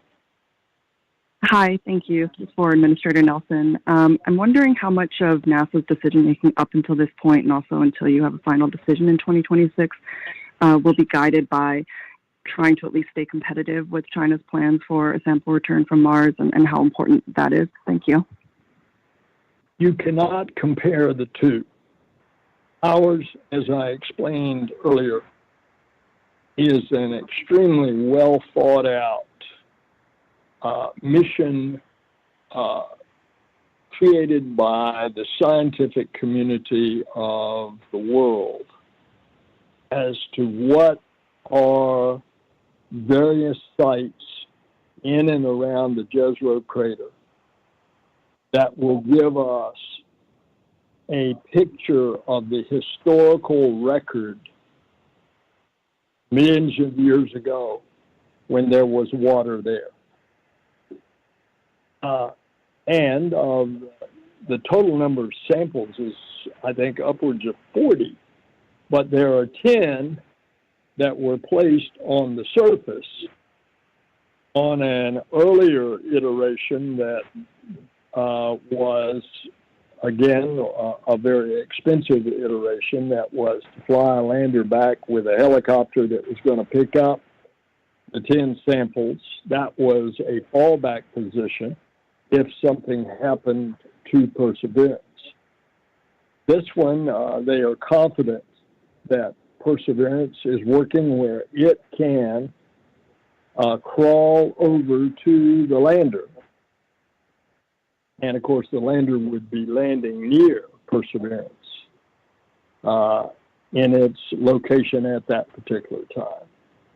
And so you compare that to at least what has been said publicly by the Chinese government, and that is that they're just going to have a mission to grab and go to a landing site of their choosing, grab a sample, and go. That does not give you the comprehensive look for the science community. So you cannot compare the two missions. Now, will people say that there's a race? Well, of course, people will say that. But it's two totally different missions. Next question. Thank you. Our next question comes from Irene Klotz with Aviation Week. Your line is open. Thanks very much. I think this question's probably for Nikki. Can you generically describe the differences between option 1 and option 2 as far as what hardware and components would not be needed if NASA decided or Congress decided to go a commercial heavy route? It's a little, without getting into proprietary things, it's a little unclear. You've elaborated on the components that are similar, but I haven't really picked up on what exactly is different and how you sort of square off Sky Crane versus anything else, if that's indeed the crux of it. Thanks. Yeah, that's a really great question, actually. I think I've highlighted all the similarities and not the differences, so I appreciate the question. So really, the main difference is in the landing mechanism. One is the high heritage Sky Crane landing that you have seen. That's the system, the same system as we use to land Perseverance and Curiosity. With the large mass delivery, we obviously do need to work with our commercial partners to really get details of what that would look like. That is the ability to get a large amount of mass to the surface of Mars. It would be certainly a greater amount of mass than a Sky Crane could land. And so that is exciting for us. It's an enabling thing as we look to the future. It's an enabling thing both for NASA science as well as NASA exploration to be able to take these really large masses down to the surface. So we're excited to hear about their capabilities and their schedule for being able to do that. We would still require the Mars Ascent Vehicle. We hope that, honestly, the goal is to maximize the amount of similarity between the two. So the engineering work that we do in the next year is really applicable to both of them. The big difference is in that landing. So the Sky Crane would take the sample retriever lander directly to the surface of Mars. A large mass delivery, it would have the platform, the sort of landing platform we would have to get that off the commercial lander, so that is a different mechanism. Instead of landing with the Sky Crane, we have to figure out a way to actually get the other elements off the large lander. So that's work that we need to do in the next year to sort of figure out how we would do that. But we would still require that platform. We would still require the ability to transfer the samples, and we still require the ability to get the samples into orbit. But the big difference there is just that landing mechanism and the ability to get the platform onto the surface of Mars. And so that's where the differences are. But, I think it's a great opportunity for us to be able to do it, whichever path. I'm excited about both paths. I think that we can really do this. If we work together with our partners, with our international partners, with our commercial partners, with all of our amazing NASA expertise, I think this is a really great thing that we can do. So I'm super excited about bringing these samples back. Thank you. We have time for one final question. Thank you. Our next question comes from Marcia Smith with SpacePolicyOnline.com. Your line is open. Thanks so much. I think this one is for Nikki. Could you talk a little bit more about the advantages of using RTGs instead of solar panels? And if you want to launch in 2031, do you have enough time to get those RTGs ready? Is that a pacing item in all of this by deciding to go with RTGs?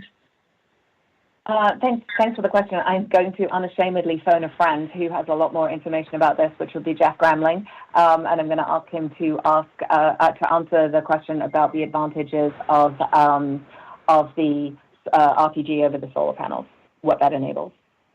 Sure. There are two primary advantages. One is it gives us the opportunity to operate during dust storm seasons, and the surface ops timeline is one of the main drivers here to make sure we've got time to transfer the 30 tubes and get off and hold our mission timeline. The other is it helps us make sure we can keep the solid rocket motors on the MAV warm, and that, which is where they like to be, and it helps make sure that we can operate the MAV within the regime that it prefers to be operated in to preserve our mission ops timeline. Those are the two primary reasons. Thank you, Jeff. And thank you all for joining us today. A replay of this teleconference will be available later today through February 4th. To hear the replay, dial 866-363-1807. The passcode is 2735. For those who had questions that we weren't able to get to, please feel free to reach out via email. And for more information on the Mars Sample Return Program and to follow along with updates, please visit science.nasa.gov/Mars Sample Return. Have a great day. Thank you for your participation. Participants, you may disconnect at this time.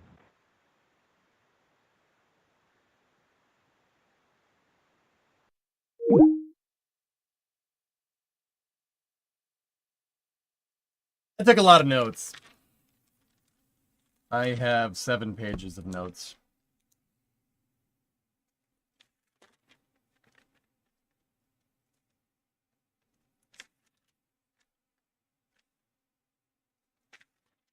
Noted.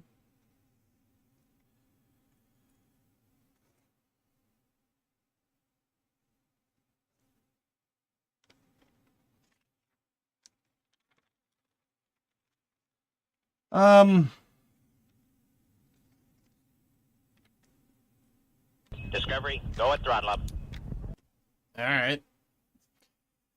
I told you. I don't mean to be that guy, but yeah, that's about what I thought. Based on your expressions, there's a lot of WTFs written down.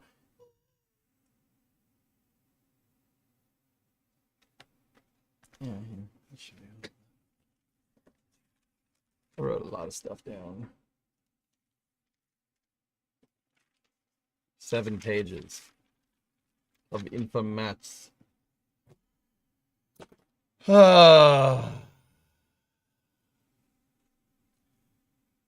Yeah, that's not... Rocket, I think I was right.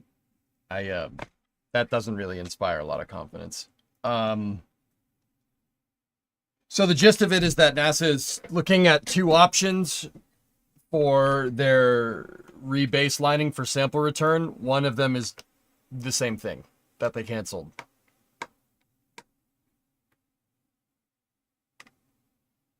The same thing that they canceled earlier in the year. So I would call that more of a rebaseline with some revisions to the architecture. 6.6 to 7.7 billion. The other one, which we really didn't get a lot of info about it because of proprietary info in the designs, could cost potentially between 5.8 billion and 7.1 billion. And it seems to entail a heavy lander option. Something with enough down mass for ascent and descent, seemingly.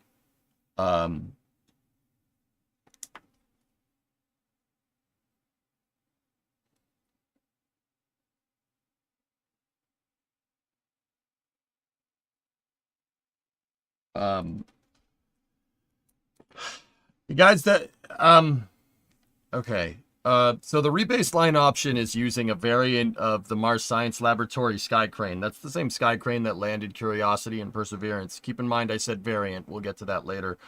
It's still using the ESA return vehicle, albeit simplified, whatever the heck that means. Some of the rebaselining for their architecture using the sky crane and the ascent vehicle, which seems to still be a solid rocket motor ascent vehicle. It seems to be basically the same thing that they had. Is that this, we'll just call it MSR, the MSR lander. We'll just call it that. I mean, I didn't really get a name for it, but it cleans the outside of the titanium sample tubes on Mars. And this modified version uses Perseverance's arm for collection and transfer of these tubes. It's got a new, we'll call it a manipulator. Bill's calling it a catcher's mitt. For a modified Perseverance arm, and the tube decontamination mechanism was redesigned because they chose to do it on the surface instead. Here's the big one. The sky crane needs to be 20% bigger, so your entire sky crane needs to be redesigned. That is the most expensive part. I will tell you that right now. Yep. Remember what I said about bespoke one-off designs?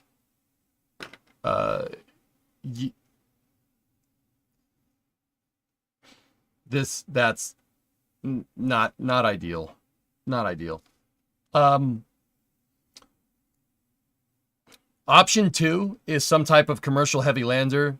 SpaceX or Blue Origin was mentioned, but there's proprietary info in the designs, so we don't know what that necessarily entails. And it hasn't been, the designs haven't been fleshed out yet. Both of these designs in 2026 are supposed to be able to get, they want them fleshed out to preliminary design review. So PDR, which is like a rough draft of the design, I guess, in systems engineering. That's great that you took notes. Yeah, no problem, dude.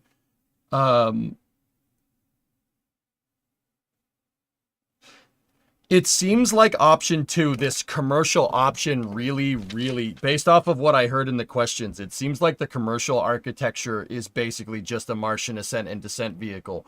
From what I can tell, and this is, you guys heard it too, you guys just tell me if that's anything different. It very much seems like NASA is looking at redesigning the Martian ascent and descent vehicle, which is what I said before the press conference. I said that that was going to be the most expensive part. But they didn't say it like for sure, but they said it pretty inadvertently. They're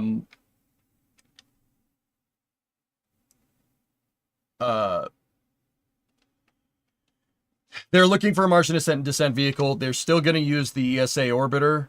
From what I can tell, it's just how you get down to the surface and back seems to be the big thing. And that's what I said. I told you that before the press conference. I don't like that the sky crane needs to be scaled 20% bigger. Anytime you see something like that, oh, we can just scale up the design. Anytime you see something like that in rocket science, it's usually not a good idea. Redesign the entire lander, which is probably why option 1 carries such a heavy price tag. And I'll be 100% honest with you, it's probably why the original mission carried such a heavy price tag.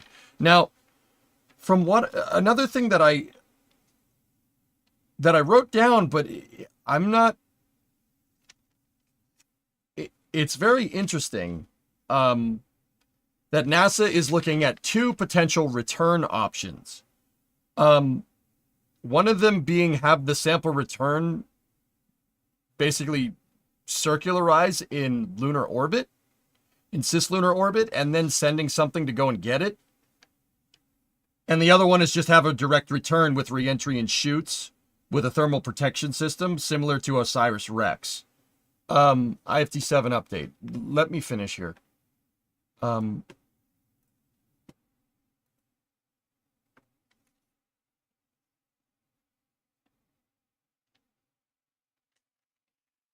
Yeah, I got it queued up.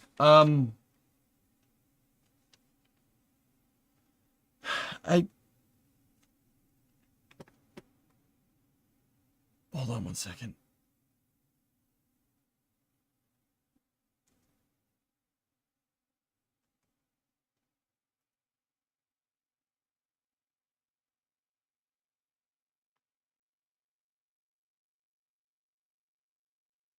Hang on one second. I got to say something to Kevin.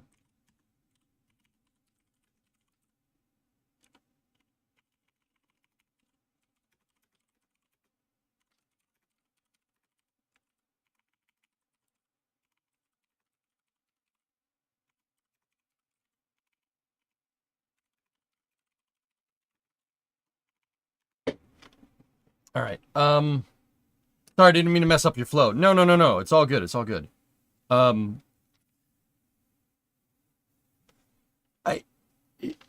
So the cislunar architecture, okay, so why it seems stupid, right? Why would you even want that? Well, okay. Look, they said the lander needs to be the sky crane that landed on Mars, it needs to be 20% bigger. You take away parachutes for Earth descent and landing and a thermal protection system, your Mars sample return vehicle becomes a lot lighter, less mass.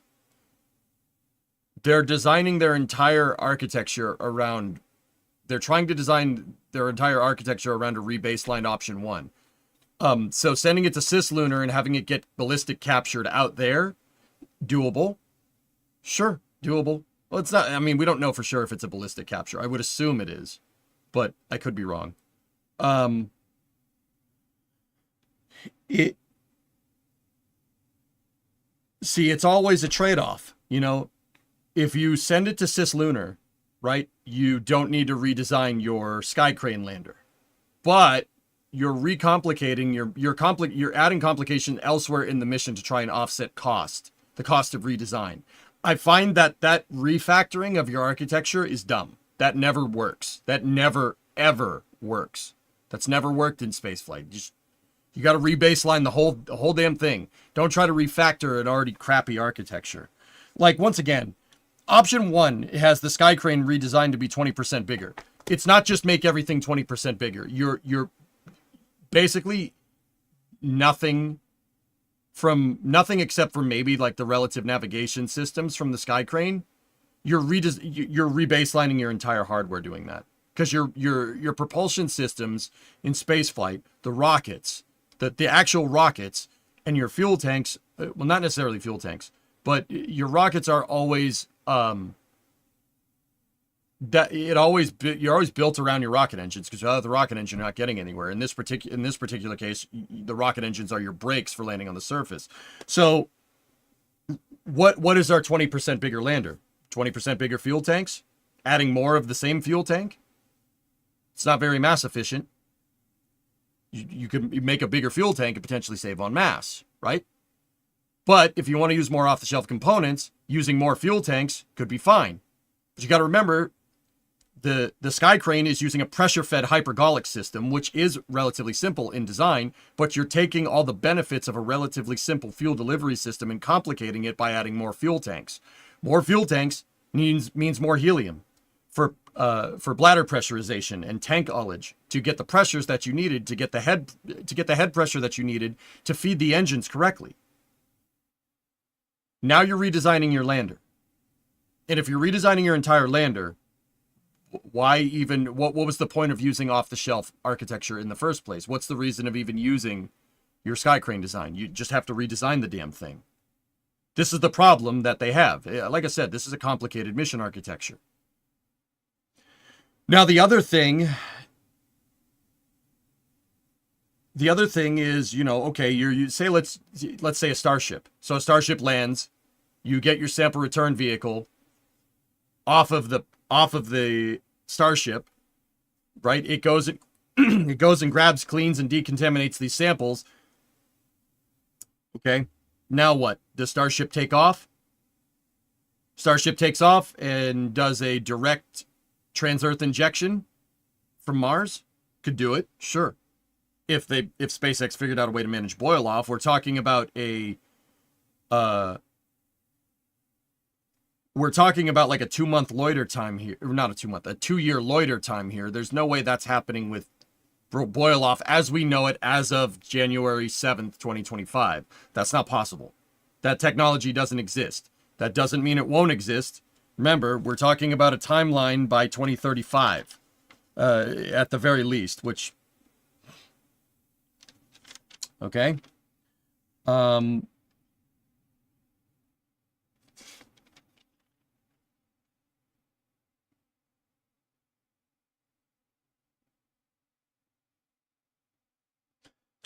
larger is about the difference in mass between Curiosity and Perseverance's sky cranes. Yeah, Jolie, for sure. Absolutely. That's fine. How long did that take?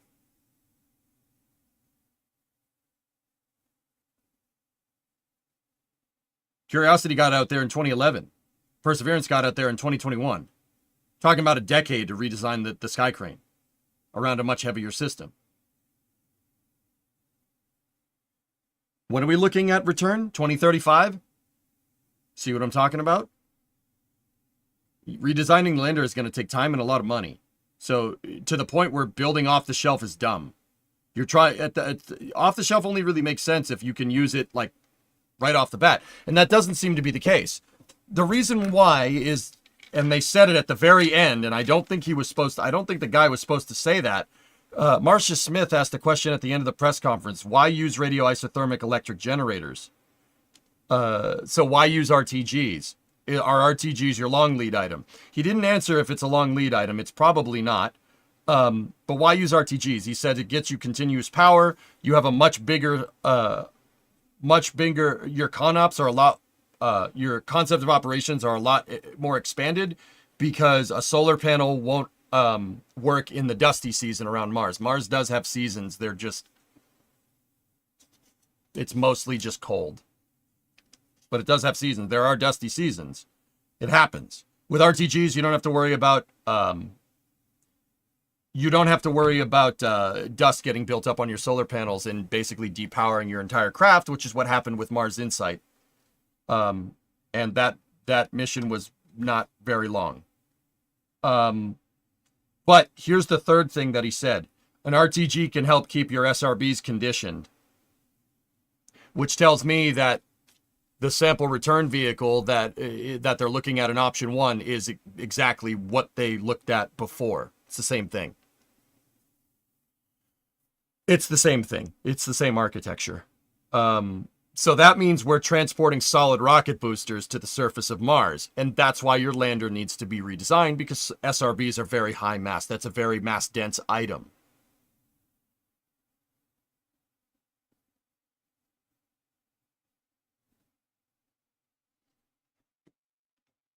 Yeah, they weren't supposed to say that. I'm pretty sure the guy wasn't supposed to say that, but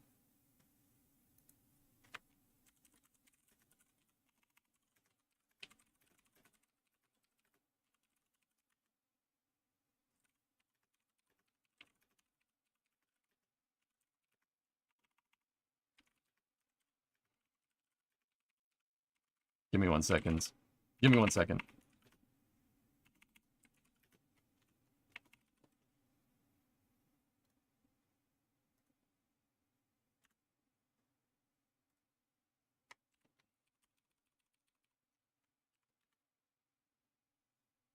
All right. SRB is super storable, though, so I could see the temptation to use them.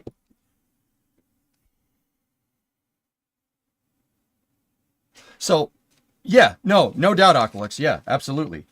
Why not use hypergulls? Why not use hypergulls? You're already redesigning your hypergolic system for your lander that needs to be 20% bigger. Why not just use hypergolic systems? Way less mass, a little more complexity, no doubt. Obviously, a pressure-fed system is a little more complicated. You telling me we can't build a small sat launcher and get it to Mars?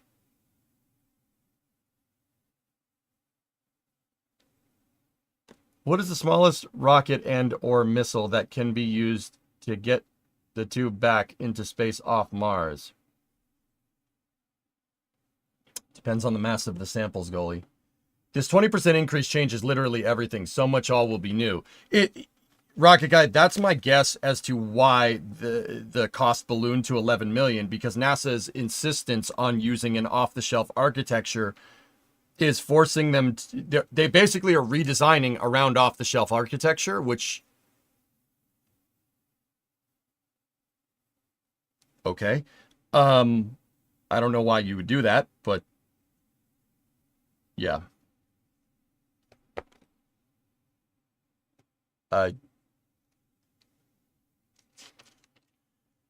Hypergul's is storable, yes, but not as much. Yeah, I mean, it needs to be storable for years, quite literally. It's going to take a couple of months to get out there, and it's going to spend 2 years on the surface collecting samples, and then it needs to launch after 2 years. So yeah, solids have a shelf life too.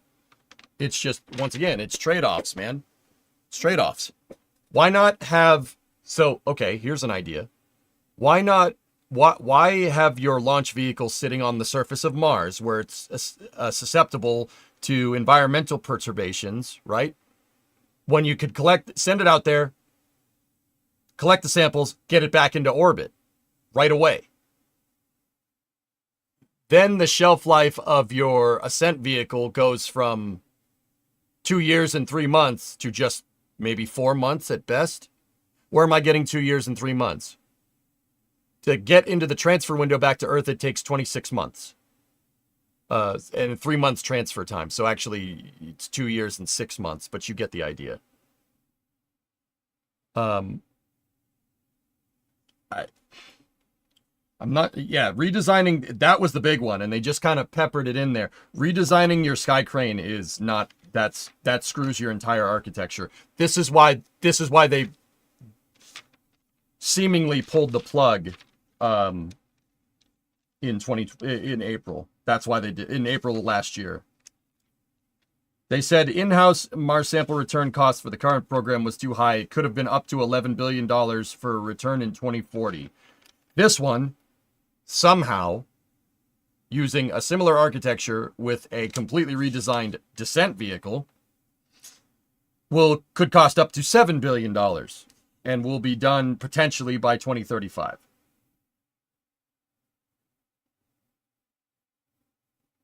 That does not instill a lot of confidence here. So what happens when this program, what happens when we get to 2035 and it's not ready? Then it's going to cost $11 billion and be done in 2040. That's what I mean. This option one is no, I wouldn't do that. I wouldn't do that. That's just, once again, a bespoke one-off architecture like that is going to take time, and that is NASA's wheelhouse, but I mean, they need the funding, as he said, but once again, this is, what does this mission depend on, guys? What does it depend on? Honestly, what are its dependencies here? If you're willing to pay the Delta V cost, you could in theory make 1 year Mars trip in one launch window. Yeah, that would require a much bigger vehicle. I'm going to go ahead and guess that that's what SpaceX proposed. Put it this way. What technology do we have significant experience in making that sits for years in a harsh environment exposed to possible contamination that must work? Yeah, Aqualex. No, I get it. I get you. It's a good, I mean, dude, just put a Sidewinder missile on the damn thing. That'll make it. That'll go. It'll work just fine. Right? Actually, probably wouldn't want a Sidewinder. Now that I'm really thinking about it, just 30 samples. You'd need the Black Brant, Black Brant 12 or something like that would probably do it, or an SM6. Yeah, sure. Hey, if I want to do that, you need something with thrust vectoring, right? Sidewinder. This is the paper I'm talking about. I did analysis in my graduate studies. Increasing side crane mass with increased payload mass bottlenecks the parachute capabilities because we still require parachutes to slow the vehicle down. Even be able to use Skycrane, and MSL was maxing out this design. Yeah. The Eagle has landed. Gooseman! Rap battles should be an event at the Paralympics. It's a legitimate disability.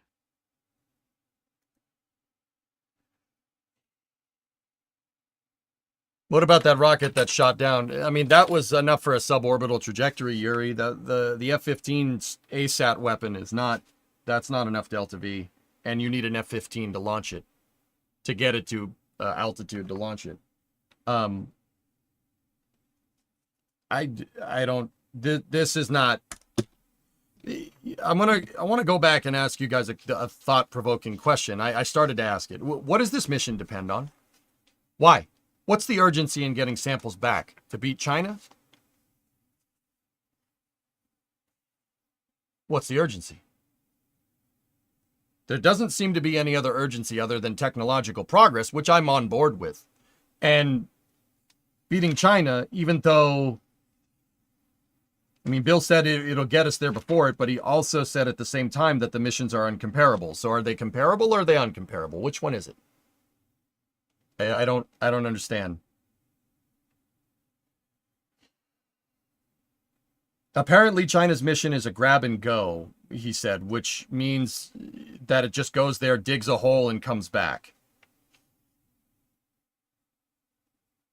Here I am thinking, what, you're not going to learn something from that?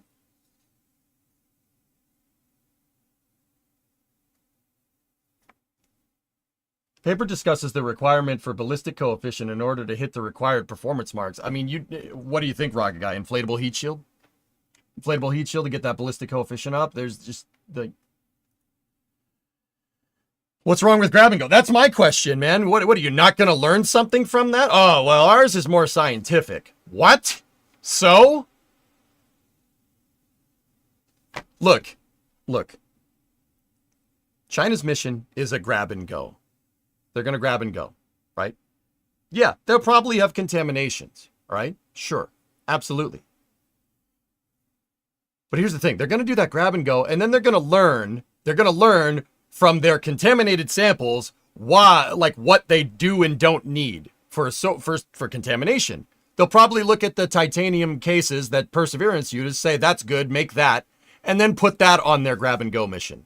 And then they have 2 Mars sample returns, one of them with crappy decontamination, or one of them with crappy contamination and one of them without. That's what's going to happen.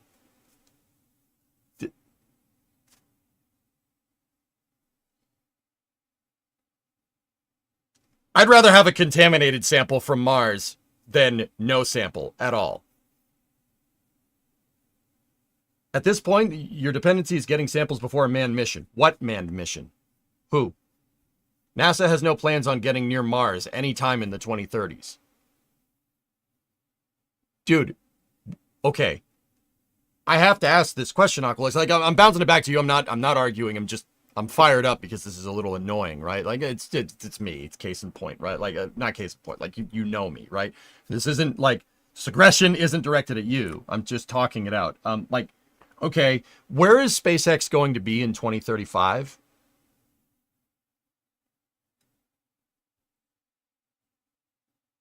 Dude, Elon's aggressive timelines have starships getting near Mars by the end of this decade. Chill. I'm working on it. It's the same difference in philosophy to rocket reuse versus mass production. Either spend all the effort up front to develop the infrastructure for reusability or just make a dumb, simple rocket and mass produce it. Yeah, exactly, dude. This bespoke, like... They're trying to shoehorn commercial off-the-shelf stuff, Rocket Guy, into a bespoke architecture to save cost. That is not going to save costs at all. If anything, you're designing around black-boxed hardware, which is insanely stupid. That's insanely stupid when you're trying to do something new.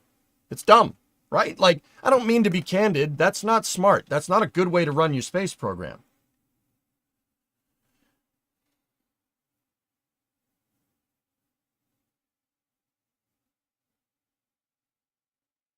That's what I mean. Like, where do you think SpaceX is going to be in 2035? Like, even if Starship... This is space. Hey, Matt's 10 subs. Thanks, man. Even if it takes SpaceX the next 5 years to figure out their thermal protection systems, they'll still have a fully reusable vehicle. Like, and that's opening up the door for anywhere in the solar system, especially if you can refuel it. A lot has to happen to get humans to Mars, and with only a couple of windows between now and then, mid-2030s, I think, will still be a tall order. don't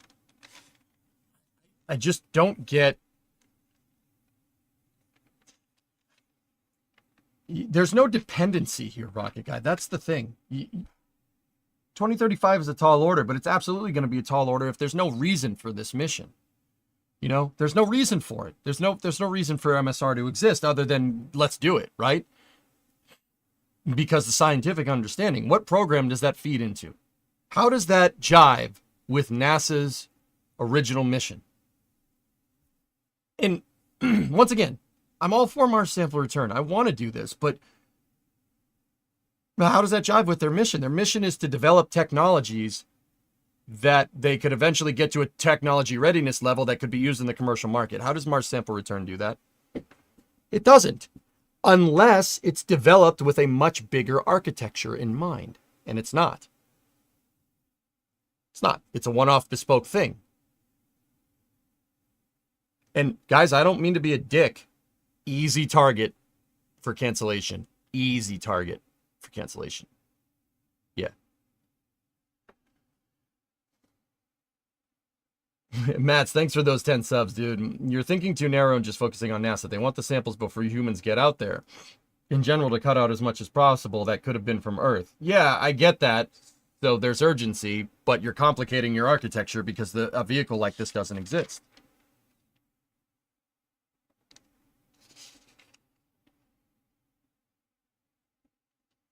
The reason it exists is because it was ranked the top scientific priority by 2 of the latest planetary decadal surveys. That's great, Jolie. Yeah, no, I get it. I know how we choose our scientific missions. I understand, and the decadal survey is super useful for that, absolutely. I mean, that's, yeah, big deal. But also, at the same time,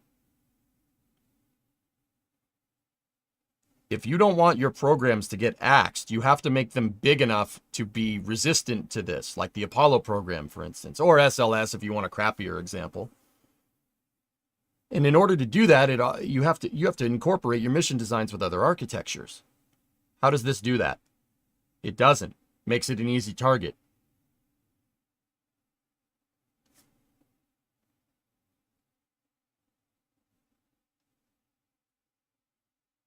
So you're saying the MSR should be flown as a primary or secondary mission goal on a flight that also has the goal to specifically test some future Mars mission architecture. Bingo. What is your guess for the launch date? My gut's telling me next week, Zuri. Based off of what I've seen.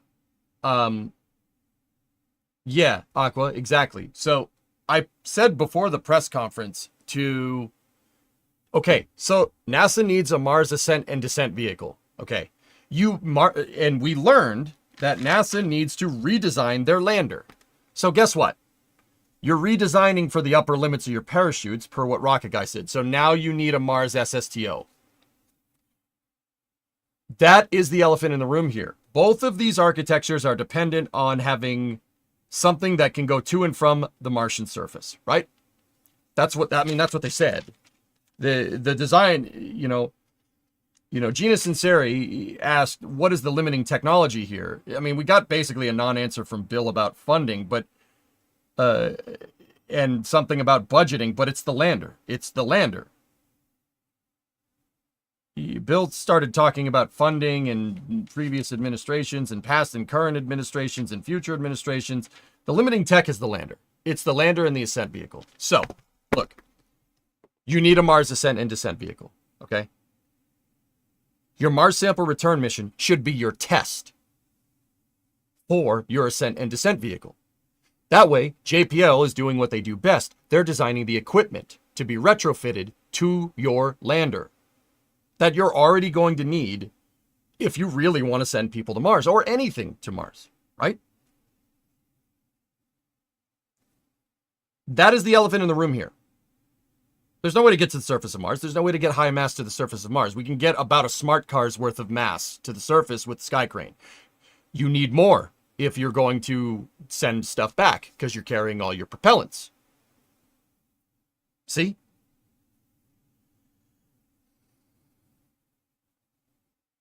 Yeah, Aqualix, for sure. I think NASA's approach is great, but you have to take into account that NASA's funding is very much tied to public perception. So there's very much pressure, schedule pressure to get this done, right? Sounds like option 2 is the closest we're getting to that. Someone in chat mentioning returning the samples to Gateway and analyzing the samples there. This would join MSR and Gateway with SLS.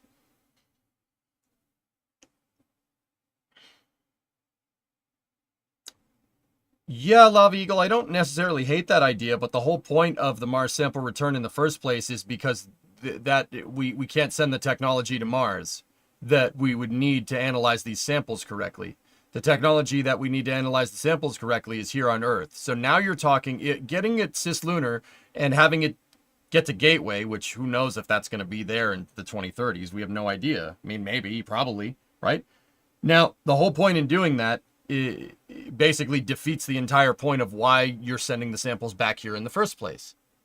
Because now, instead of sending your sampling equipment that they say that needs your analyzation equipment is something that needs to be done on Earth. Now you're sending that to the moon. So if you're sending it to the moon, you're sending it to cislunar, sending it on a transmartian injection is the same amount of delta V. Why would you do that? Right? It's a good idea, but that doesn't really jive together, right?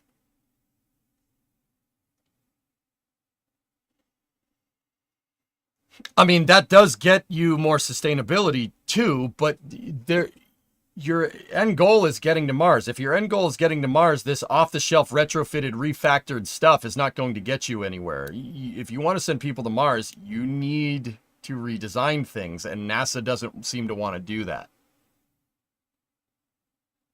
Wouldn't the first few launches, once we can get there, be for the data link and fuel reserves? For which what thing are we talking about, Dons? Why not 2 or 3 craft? One to land and take off, one to land and collect and go to orbit and return. Well, Astrofire, you could do that, but now you have a complicated mission architecture. You're complicating your vehicle architecture here. Totally doable. But the landing and takeoff part, Astral, seems to be what NASA is after. They have a very big problem. And once again, that's my guess as to why the costs ballooned completely on the original Mars sample return missions. You don't have a lander big enough to send an ascent vehicle down there. In order to get an ascent vehicle that has the bare minimum requirements of launching something from the surface of Mars and getting it back to Earth, you're going to need a bigger lander. And subsequently, a bigger lander, you need bigger chutes. Bigger chutes are going to cost insane amounts of money. You're developing a chute that doesn't exist. Right? Heavier lander, bigger chutes. Parachutes aren't just, put a bigger parachute on it. That's not how that works. It requires millions and billions of dollars of testing to get your chutes to work correctly. Look at the Commercial Crew Program, Dragon and Starliner. How many times were their chutes redesigned? See what I mean? That ended up being the limiting factor. That's why Bob and Doug launched in 2020 and not 2018 for the DM2 mission, right? So now you're redesigning your lander, you're redesigning your chutes, and now because you redesigned both of those things, you need a bigger rocket. 1 to 2 ton increases in your lander have a ripple effect. 1 to 2 ton increases in your lander design, or let's say a 20% increase. Say the lander is 10 tons. Now, 20% increase. Now it's 12 tons. A 12-ton lander is going to need, say your baseline for your parachutes was 2 tons of parachutes. Now you need like 4 tons or 5 tons of parachutes. And now your lander and descent vehicle costs have ballooned well beyond the benefits of using a off-the-shelf lander. Because you have to redesign everything for your off-the-shelf thing, which is dumb. That's why that's not a good way to do that. I don't think that's a good idea. If you're going to spend all that money to design a descent and ascent vehicle for sample return, you might as well incorporate that into your bigger architecture, right? So now build an ascent and descent vehicle.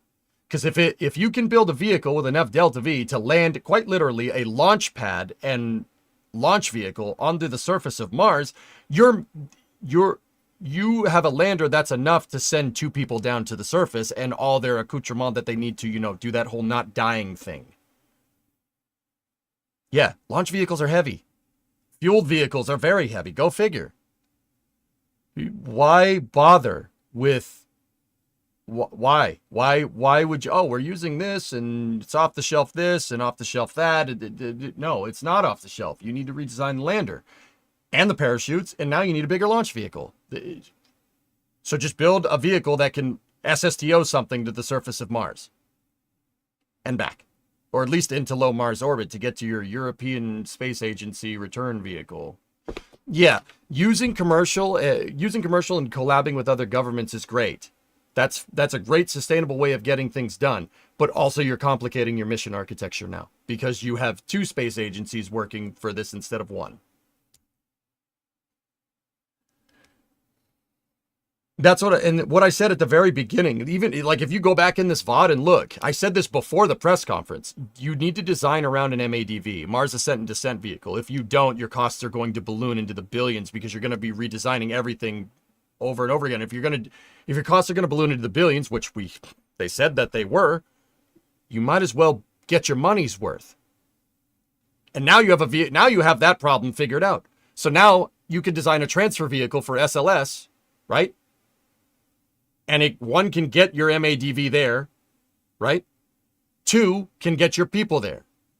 Now that gives you a reason to launch more SLS. See what I mean? I don't understand, like, dude, this cislunar nonsense about getting your payload to cislunar. You know why they want to do that? They want to do that because they don't have a lander that's big enough to get it all the way home. That's the truth. It's the truth. They didn't say it that way, but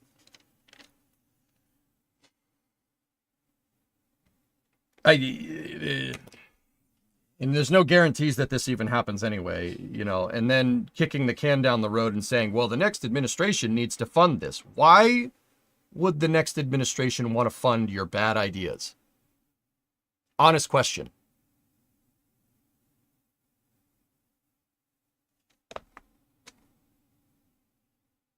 As it stands, MSR is funded entirely by the Science Mission Directorate budget, so they are not in a position to spend their tiny budget to prepare for human exploration stuff. Yeah, Jolie, but if you rope in a Mars Ascent and Descent vehicle in, and you bring Huntsville or Stennis on board, well, Stennis, you're going to need to test the rocket engines. You're bringing Huntsville on board to build your lander. It's going to eventually be crew rated, so now you're bringing Johnson Space Center in, so now you can get some of that HEOMD budget. That's what I'm telling you. All the missions work together. Just like the Surveyor missions and the Apollo missions work together. That's the way forward.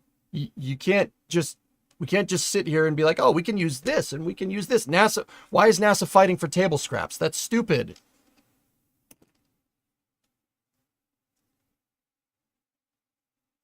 Ten NASA centers is too much, though. Worked for the Apollo program. Saying. And you could say, well, the Apollo program was expensive. Yeah, of course it was expensive. When you're trying to push the envelope for space exploration, it's going to be expensive. There's no beating around the bush. The old program was supposed to cost $11 billion. These rebaseline programs could cost up to $7.7 or $7.1 billion. Oh, that's great. Still expensive. It's always going to be expensive, dudes.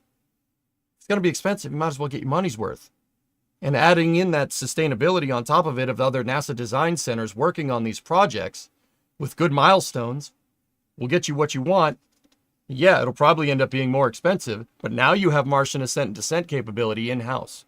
Something that nobody else has, not even SpaceX. Well, they might have it by 2035. They probably will, let's be real. But see what I'm saying?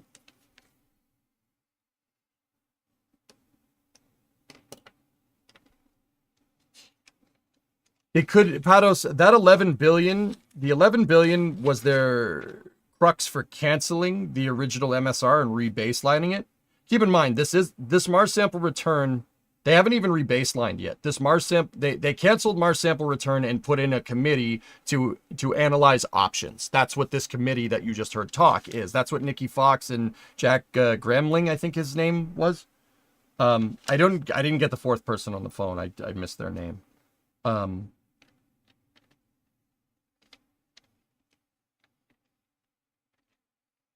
Yeah, Yuri, that's what I mean. government math. There's boy math, there's girl math, and there's government math. Oh boy. So should we just scrap MSR? Nova, this mission has no dependencies other than the decadal survey. That's it.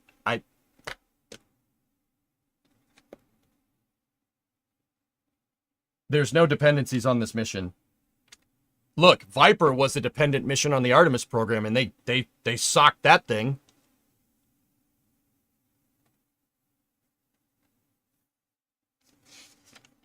Like, there's just... Oh, boy. Starship Flight 7 looks like it's pushed about 3 to 4 days per Elon. Wasn't he playing video games when he said that? Yeah, okay. By the time they select a solution and fund it, SpaceX will bring people back from the surface.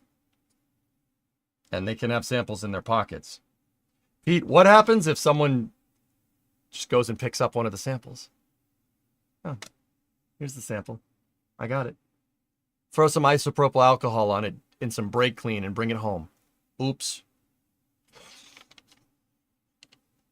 They're setting up an MSR to be snuffed? No, it's kicking the can down the road, which is stupid.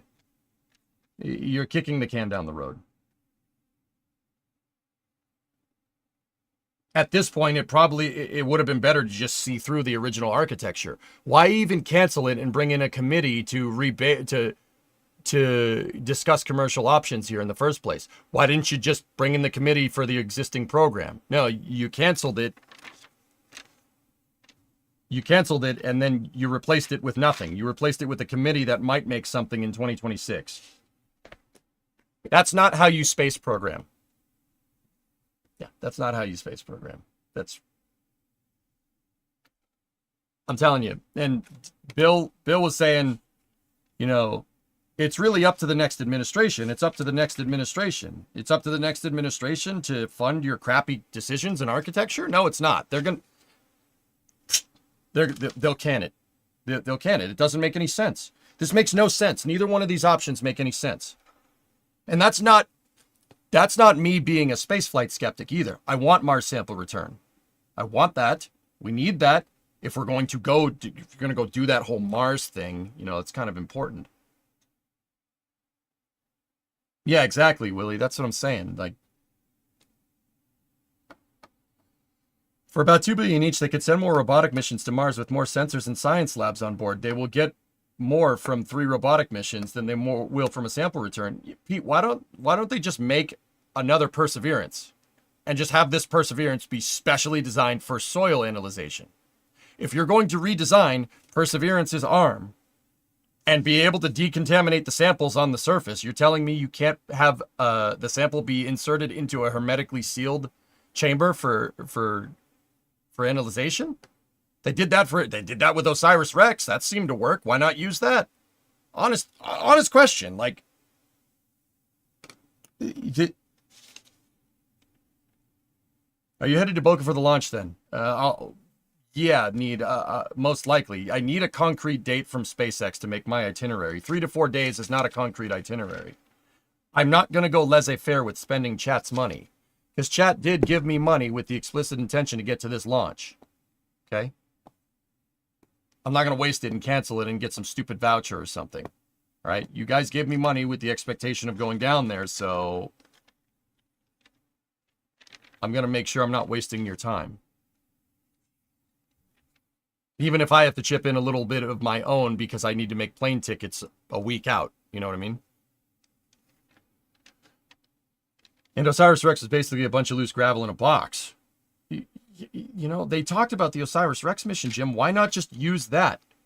You have a probe that can put a sample with the Tascam into a decontaminated environment. What, you telling me the Tascam couldn't be modified to just pick up one of the samples with its vacuum?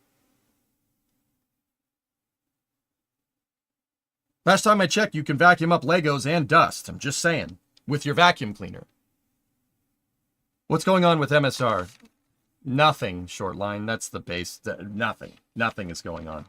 You're still missing the point. We want pristine samples from before humans get there in the vault for future tech.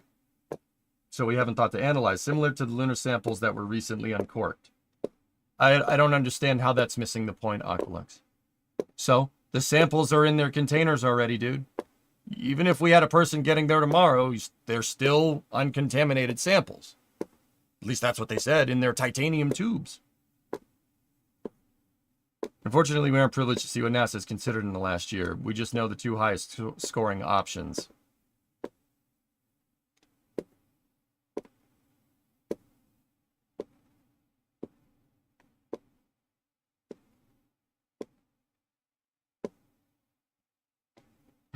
Tubes.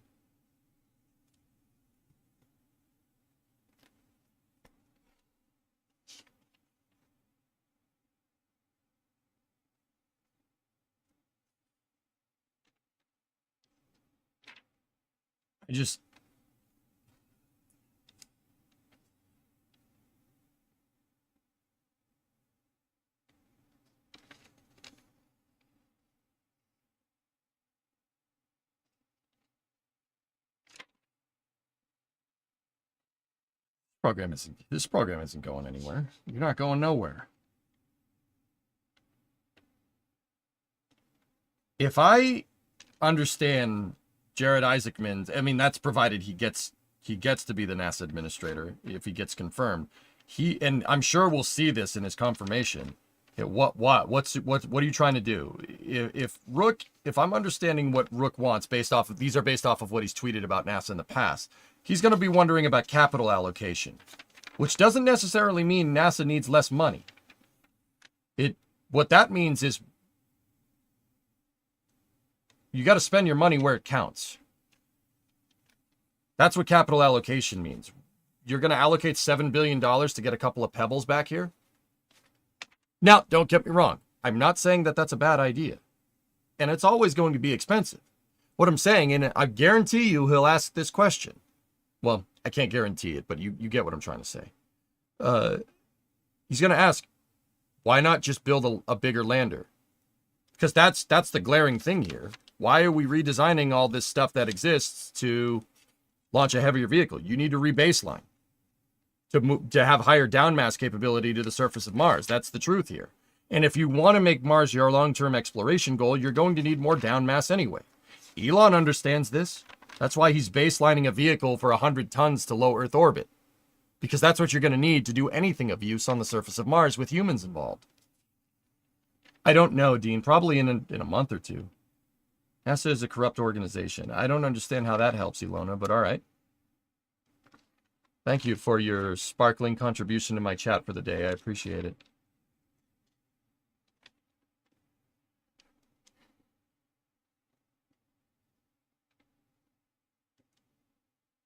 Yeah, the more I'm looking through this, the more it doesn't really...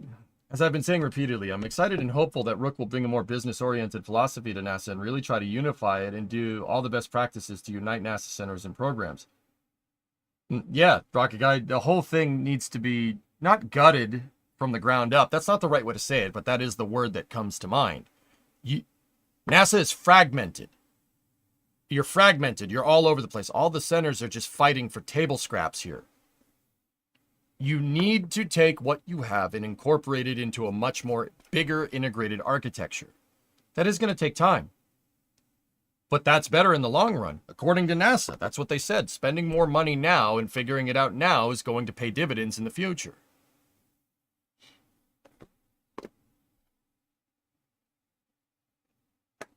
The thing is, we can't be sure of the seals, especially with the recent asteroid samples where we found evidence of our decontamination not being good enough once you get the stinky mess humans in the proximity.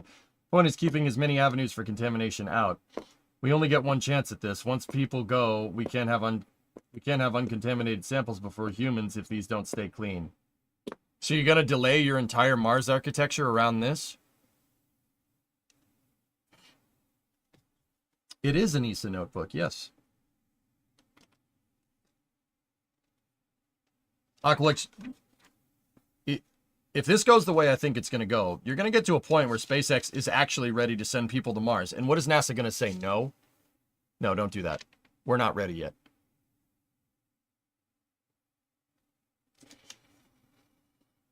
I never said they're doing it right, just what their mindset is. Yeah, but you also said I don't understand that. I understand their mindset very well. I'm saying that this is not great. You're not in a really good position here. And I'm sick of NASA being in this position where they have to play cleanup like this. This is stupid.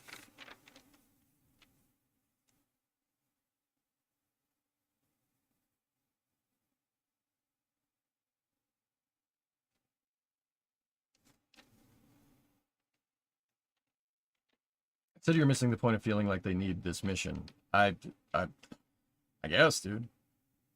I'm missing the point of feeling like they need this mission. This mission's gonna get canned. It's gonna get canned. I'm telling you. I'm calling it now. January 7th, 2025. This will get canned. This has no dependencies. It's fragmented. It's all over the place.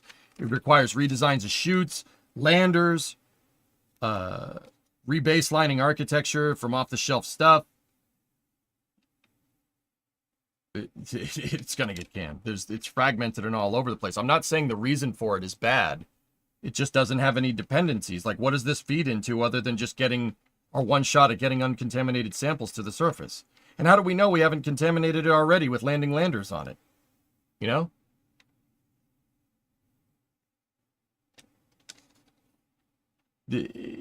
Guys, it was in Bill's voice. It was in Bill's voice. He said, I'm... whose question was it?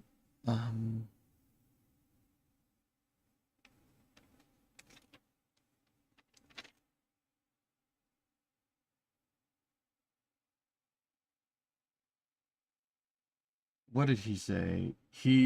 So Bill Harwood asks if he's talked with the incoming administration for support for this mission. Bill said no. He said, no, nothing with the incoming administration. That's what the transition team is for. He's going to present the new administration with options, and he thinks that's the best thing to do. And he can't see the new administration not wanting Mars sample return. And he said the ball is in their court to fund it.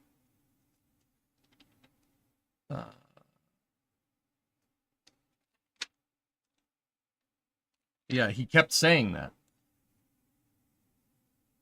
And then he also said that this is going to need funding.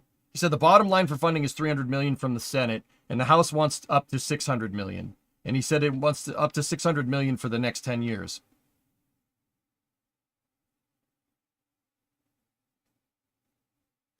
Flat funding programs. Well, actually, I don't know if he said the 10 years part. He said that needs to be recurring, if I'm remembering correctly. Yeah, flat funding. Good idea. No, not a good idea at all. That's what SLS did. That's not smart.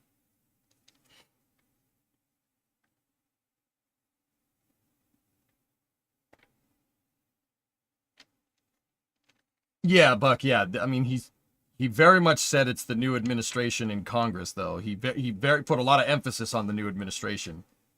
Those were his words verbatim. I'm just repeating what he said. I wrote it down. I wrote a lot down.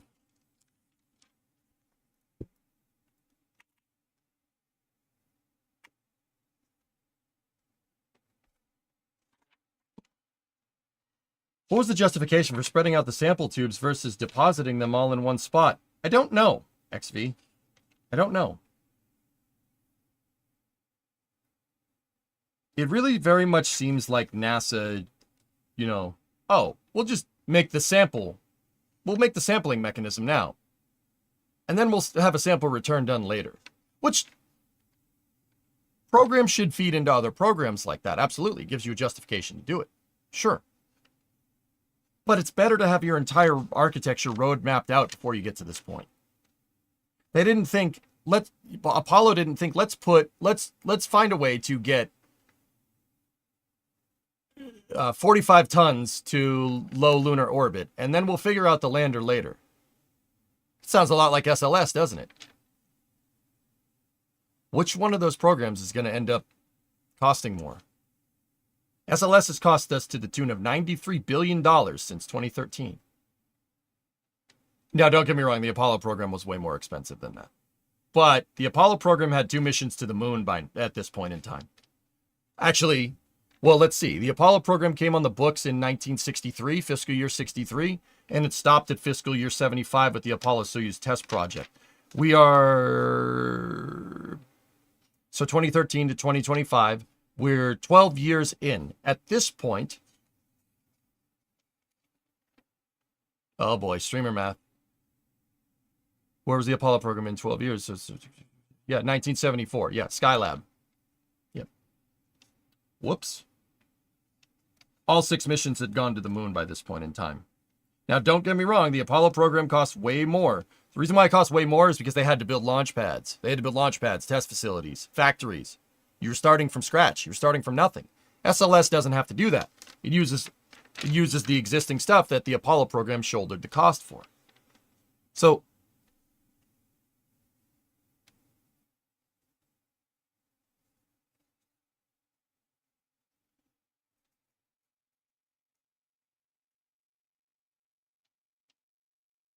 part of the reason the samples are dropped on the surface is in case Perseverance fails and stopped working. Hey, Jolie, thank you for bringing all the insight in. Thank you. I appreciate it. Or Perseverance. Or is it Curiosity? No, thank you. Yeah. No, it's good stuff. I want to be real, guys. I don't like being this critical of NASA. I really don't. I want to be there and I want to cheer them on. It's just really hard. They're making it very difficult to do that lately. That's all. You know, they're talking about JPL being the science leader. JPL is the leader. JPL is NASA's science center that they just fired 600 people from. And canceled missions.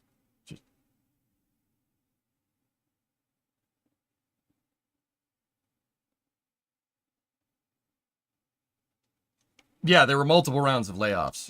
600 was the most recent rocket guy, if I'm remembering correctly. It could be 500 or 400. I don't remember. I like tubes. I want them back on Earth. Yeah.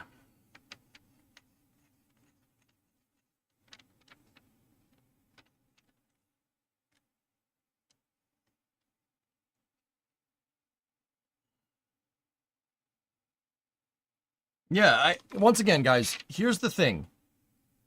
Okay, the big one. If I was in Bill's position, this is probably what I would have done too. I don't think Bill has the political power. He doesn't have enough PP to be able to rebaseline the way they want to. He really doesn't.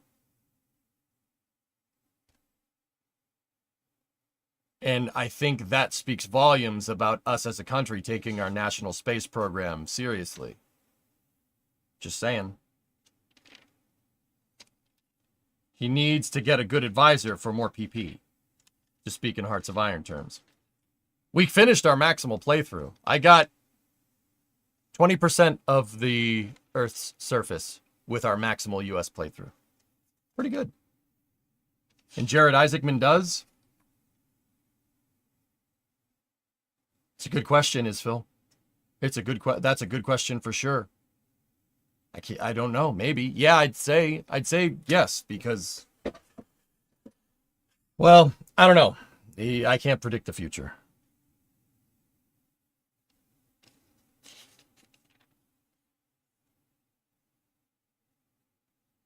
Who knows? Yeah, I got more than 20% of the land, but I had the biggest navy by a long shot. No one could screw with us. Which is basically how the U.S. ended the war in reality.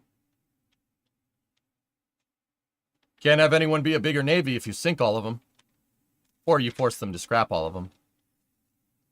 Hi, England. No, we got you. You're fine. It's good. Just scrap your entire fleet. I'm sure it's fine.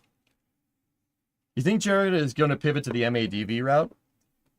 Well, Josh, I personally would fund MADV if it was up to me. If I had sole control over NASA and their allocation, I would go to Lockheed and I would say, build me the MADV.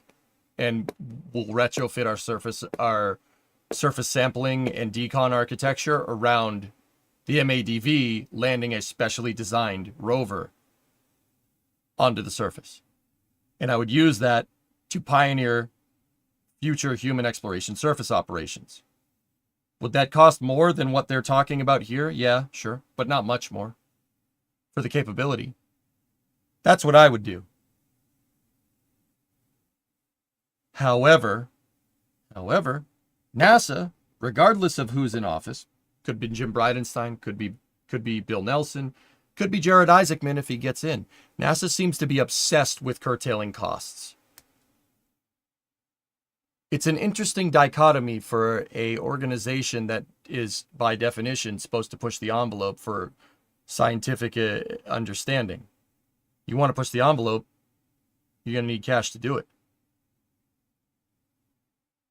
Which is, once again, why NASA's in this position in the first place. Because we've gotten to a point where NASA just has to fight over table scraps, which is stupid. Can't be like this, dude. Can't be like this. That's not sustainable at all. It might be sustainable for the next 10 years. What happens when SpaceX supersedes their capability? What happens when China supersedes their capability? Whatever. Pick your entity. You know what? There's no reason for NASA to exist at that point. Do we want a NASA-less future? That's stupid. To be fair, Orion costs like $20 billion. Yeah, Rocket Guy, you're not wrong. The reality of the situation is that Rook is probably going to look at Starship to do it. Use a modified HLS. Yeah, that's the reality there. Yep.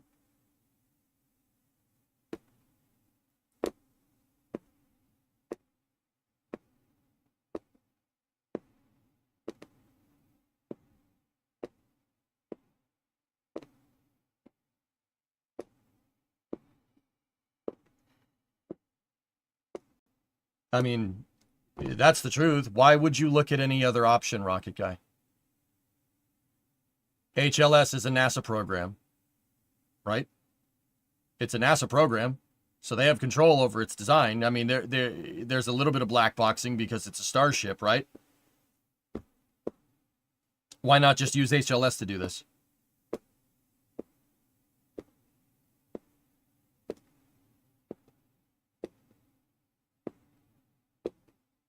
Yeah, exactly, Endo. These programs were set up to be politically sustainable because they weren't sure what NASA's future is. And in the meantime, commercialists closed the gap or superseded their capability because you're saving money. Dude, that's great. Saving money. That's lovely. That, I'm telling you, man, that...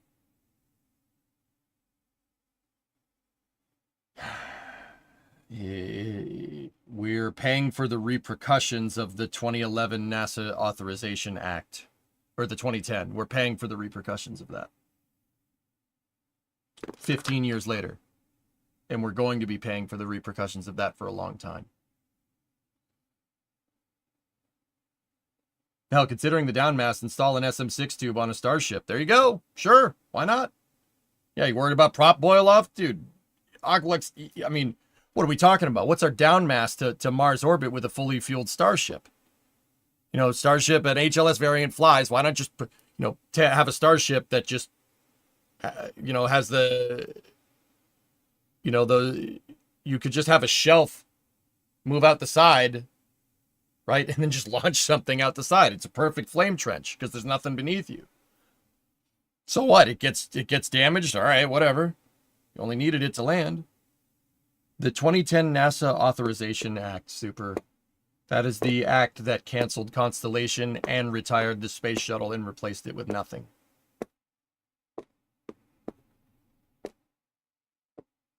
If you don't have an overarching goal, an overarching human exploration operations mission directorate program to scale to, there's no reason for anything else to exist. There's no justification for it. Other than scientific understanding. But scientific understanding isn't going to get you capital in this particular case. And before people say, well, what do you mean it's not? Look at all these science missions. Yeah, look at all the science missions that gotten canceled.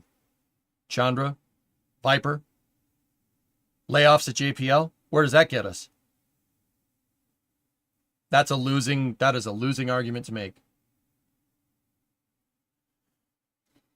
Have you seen the Chinese ground-based tube launchers potato cannon it up into the air for a free and clear launch? Sure, man.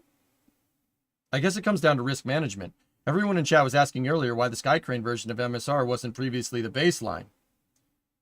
But we forget MSR was from 2011, before Skycrane. So do you go with a Starship based on a promise of this? Yeah. And considering it has TPS issues versus developing a system starting now using your own nose and maturing other technologies yourself.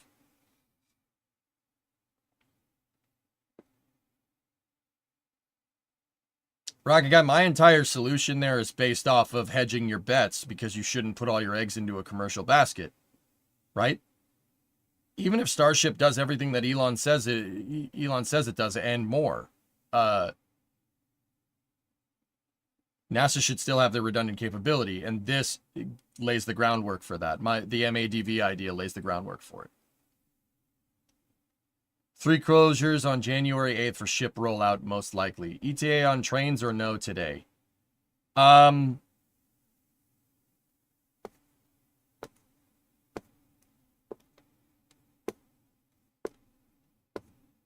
Yeah, we can play Derail, dude. Yeah, good conversations, dudes. Yeah, good discussions. Yeah, this obviously went further than I thought it would because it's me. SLS would be better to delete everything and start over. No. I don't think so. SLS flies. Canceling flown flight hardware is the dumbest thing that you could possibly do, Phil. SLS needs to be refactored. That is like the one time where I say refactoring the contracts is probably, or actually rebaselining the contracts is probably your best bet. You clean sheet a new super heavy launch vehicle, say goodbye to the next 10 years. And that's with a blank check. Yeah, say goodbye to the next 10 years.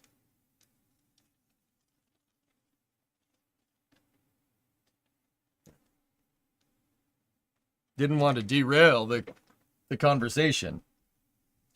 So you asked it 3 times? Oh, believe me, I saw it. Did you forget all about the space news from yesterday? We need to get through. Question.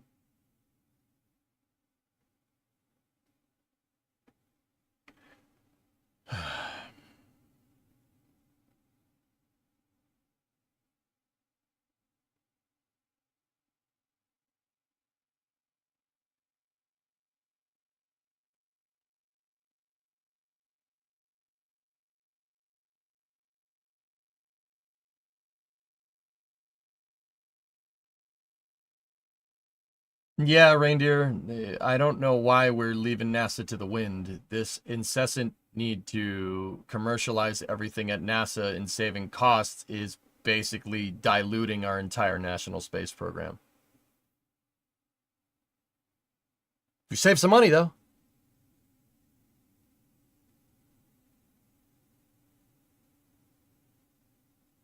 I only asked once before the stream. No, you just asked twice just now. You asked once before the stream and 2 times now. Bro, I could read a lot faster than I can talk. I've been doing this for a long time, man. I think the Pareto principle improvement to make SLS, i.e. the biggest affecting item and arguably one of the easiest to fix, is the contracting. We really need to incentivize to get at least 2 SLS launch vehicles manufactured for a year and not 3 every 2 years. Rocket Guy, 2 would be a good start. It needs to be 4. It needs to be 4. It needs to be 4. That's where that should be your ultimate goal. Where does the save money even go? It's not going to us, Graham, as taxpayers, that's for sure. I don't know where it goes.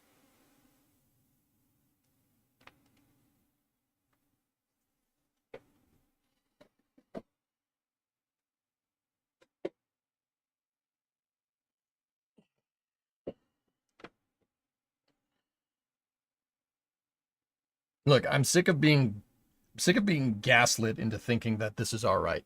You know, NASA fighting over for table scraps is just how it is. No, it's not. No, it's not. It's not. It doesn't have to be like this, and you shouldn't be okay with it. In the long run, I don't think they're saving any money here. Yeah, Endo, so why didn't we just do Constellation in the first place then? If we'd just done Constellation, yeah, we would have gotten screwed 6 ways to Sunday out of our money as taxpayers, but at least we would have got people on the moon. Just saying. It goes in the square pockets.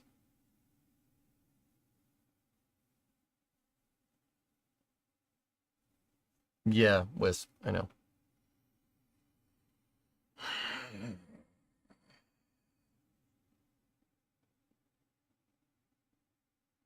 Yeah, Yuri, Constellation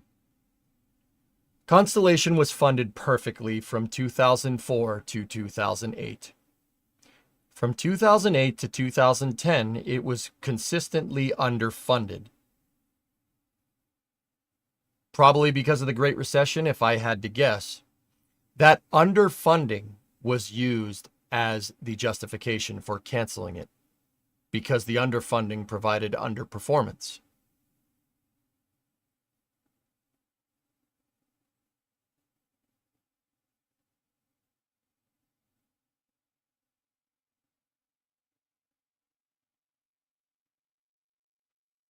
Yama Rider, the more and more I think about it, I don't really blame him particularly. I blame the executive branch because his advisors told him that that was the right thing to do. And that's usually what you do as a commander-in-chief. You delegate. I don't really blame him, to be honest, nowadays. I can think of a couple people off the top of my head who are uniquely responsible for this problem. Yeah.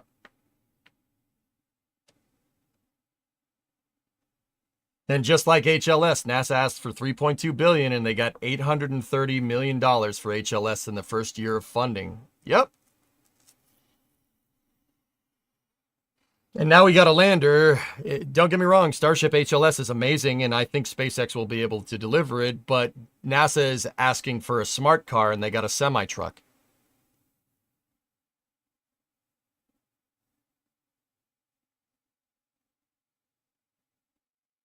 Another reason why NASA needs their own in-house architecture to do exactly what they want, and then use commercial as a supplementary mechanism. Like what commercial was originally envisioned for with commercial resupply and commercial crew. You have to supplement an end goal. Commercial crew and commercial resupply are there, were there, and they make sense because NASA built the space station. NASA doesn't build the space station. What is the reason for commercialization? You're not saving money that way. Because all you're doing is shouldering the cost to commercial and setting up commercial to fail. Why do you think Collins pulled out of the spacesuit program? For this exact reason? Well, that's speculation, but I'm pretty sure it's that reason.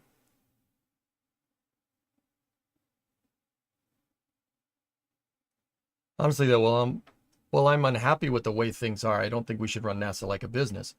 Looking at the history of Amtrak and more recent events with the post office, I don't see things improving if we did. I'd much rather return to 2004 NASA instead. Alex, there are people here saying that. I'm not saying run NASA like a business. I'm saying that NASA needs a goal. It needs a goal. And you don't fund a goal when your goal is pushing. You can't come up with a budget projection for how much a lunar program is going to cost. You can't. We could use Apollo as a placeholder, sure. Everything looks good compared to Apollo because it was the first one to do it. At the end of the day, you're going to push the envelope, it's going to cost money. It's going to cost you money, and that money should be funded on an on-need basis, not a budget projection. NASA should not be run by it like a business. It should not. Now, don't get me wrong. So if it's not running like a business, what's stopping NASA from just being a money printer and doing nothing? Goals and deadlines. You have to have a reason, right? And I know you agree on this. I'm saying it for everybody else's benefit. You shouldn't run it like a business. And this is, I think Rook knows that. I think he knows it. And I've always said, dude, that the money is there. NASA gets $23 billion a year. Now, don't get me wrong, a lot of that has been used for really, really quintessential science, like James Webb or something, or Curiosity or Perseverance, pick your poison. What has that done on a human exploration operations mission directorate front? What has it done with people? Commercial crew, flight operations? That's it? It's gotten us 1.5 commercial crew vehicles over the last 10 years. Or 11 years now. The money is there. You need a goal. You need a deadline. And that's why NASA needs its own redundant architecture. Redundant to SpaceX. SpaceX should be supplementary to NASA's goals. Like launching a payload, launching a scientific payload, like Landsat or something, right? But for the operations that include NASA and human exploration, right? Or a NASA payload that you're not just putting into an orbit, like a climate monitoring satellite, NASA needs to do that, man. Because it's a very, very particular circumstance. I agree. You're right. I don't think it should be run like a business. It should not be run like a business because NASA's whole point is that you're in the unique scenario to fund stuff that doesn't make sense to fund from a commercial standpoint. Yet we see NASA being, facilities arguing over table scraps here. It's not even running it like a business. It's what they're doing now is not running it like a business. It's just deficient.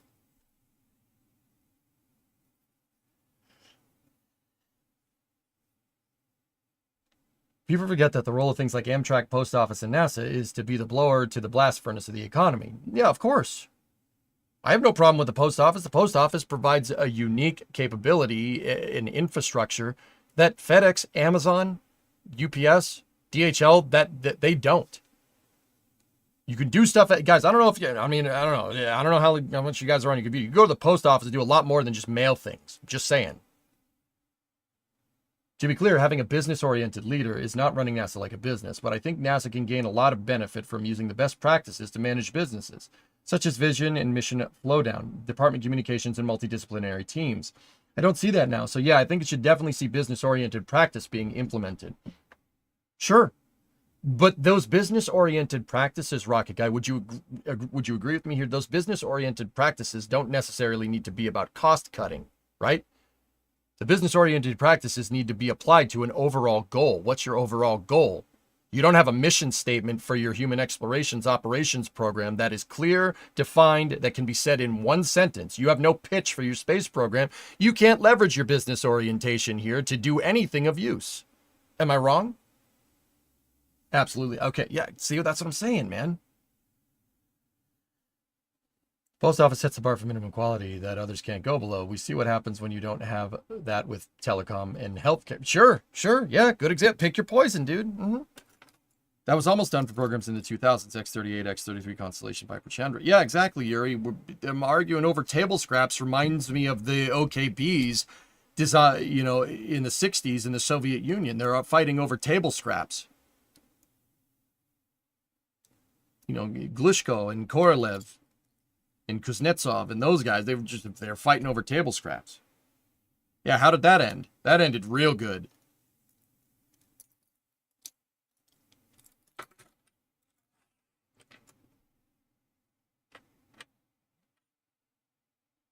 You got 2 really nice launch pads out of it, though. How many mobile launches is NASA building? Well, they have ML1 and ML2. You got 2 really nice launch pads out of this. It works great.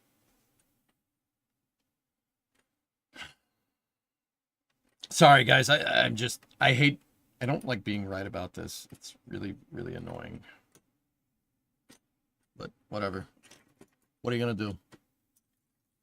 Personally, I don't think any business should be run to cut costs. It should be quality over everything, because if you have quality, the other things typically flow later, or at the least, you get a product or service that justifies the cost and can be used effectively. Yeah. That's great. No, we got to save costs.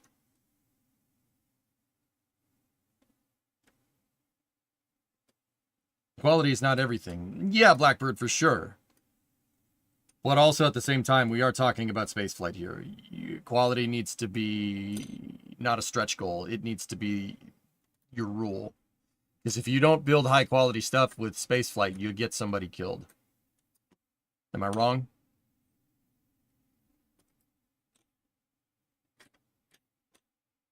Yeah, sorry for the bad vibes, guys. I don't mean to be this much of a jerk about this. It's just, I'm sick of compromise after compromise after compromise after compromise. This is just a symptom to a much bigger problem that I really hope Rook is going to solve. I really hope he understands this.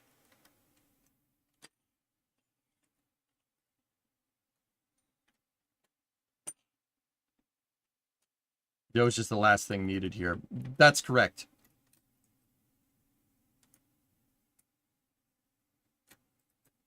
Yeah, assuming he even gets confirmed.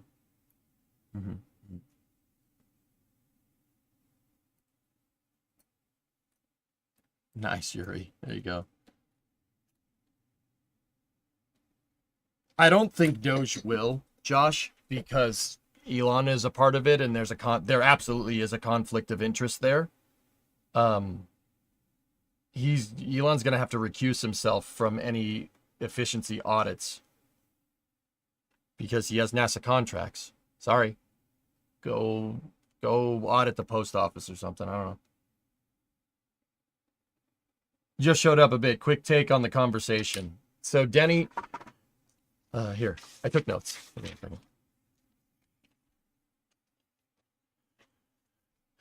NASA has 30 samples in titanium cigar-shaped tubes on Mars that they want to get back. The in-house Mars sample return mission was axed in 2024 because they said costs could balloon up to $11 billion. When the program was axed, NASA had a team. They didn't replace it with another program. They had a team formed to assess your options for the next step for what your Mars sample return could be in the future. NASA has two options here. Option 1, re-baseline your architecture that was already there. Utilize this architecture using a modified Perseverance sky crane to land the Mars sample return architecture to the surface. That includes launch vehicle coming back. Also use Perseverance's arm for sample collection.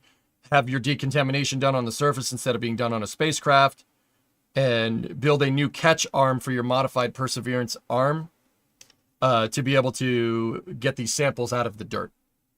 But in order to do all that, the sky crane needs to be 20% bigger, and your parachutes by proxy need to be rebaselined to do something like that. Cost of that program range at this point in time, the cost projection for that program is $6.6 to $7.7 billion. And that could get you, if funded correctly, could get you a return sample by 2035. Option 2 is using some type of commercial heavy lander and could cost $5.8 billion to $7.1 billion.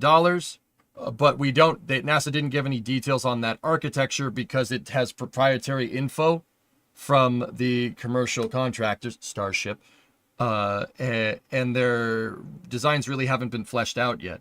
Once again, that could go up to $7.1 billion if funded correctly. Either one of these options could get you a direct return in 2035.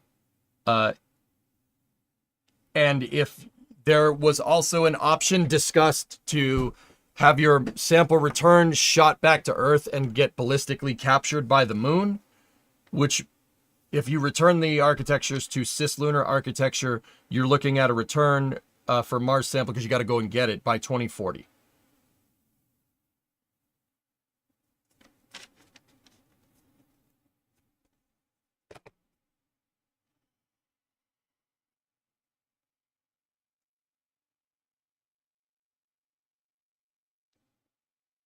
Talon, 104-month resub. Thank you. There's your synopsis. Thanks and wow, not surprised. And then Bill went on a whole diatribe about, or monologue, I guess would be the right way to say it, about how this all depends on the next administration funding this project.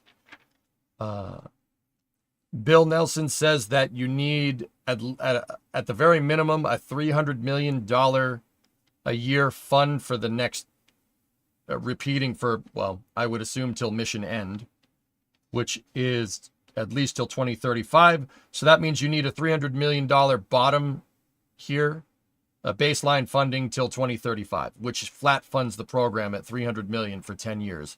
That's what he said. But it is very much up to the next administration to figure out what they want to do here. The whole goal of this was to present them with options.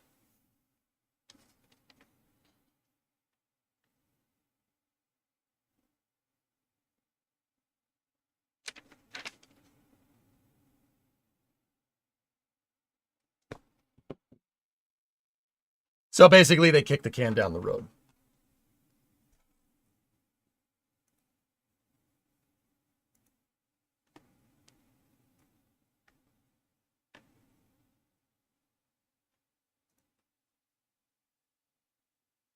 Honestly, I see that lunar option as being tempting for the purpose of in-space storage of samples until we have practice at returning and handling samples from asteroids without contaminating them. Could be Aqualex. I think they're doing it because they don't have a lander big enough to get what they need down to the surface to get it back for a direct return. Because a heat shield and parachutes is too heavy. They don't. NASA is trying to build architecture out. They're trying to build a Mars ascent and descent vehicle with like 20-ton down mass capability. That doesn't exist. The closest thing that we have to that is Starship by a long shot. Or MADV. I mean, Curiosity, Perseverance, Sky Cranes, that's not going to get you anywhere. That's why they were discussing cislunar return and then using another vehicle to go and get it, which costs even more money now.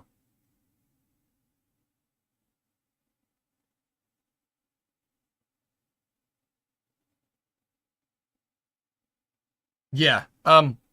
Dude, I don't mean to be cynical. I'm usually pretty damn optimistic about this stuff. This program, they will choose neither option. That's not how. They'll look at this and go, no, we'll figure it out ourselves.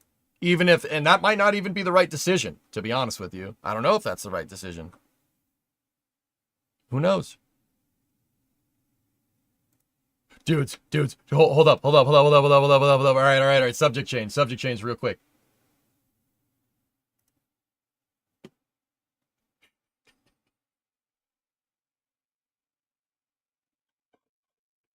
Oh gosh, why is this becoming a thing? Oh no!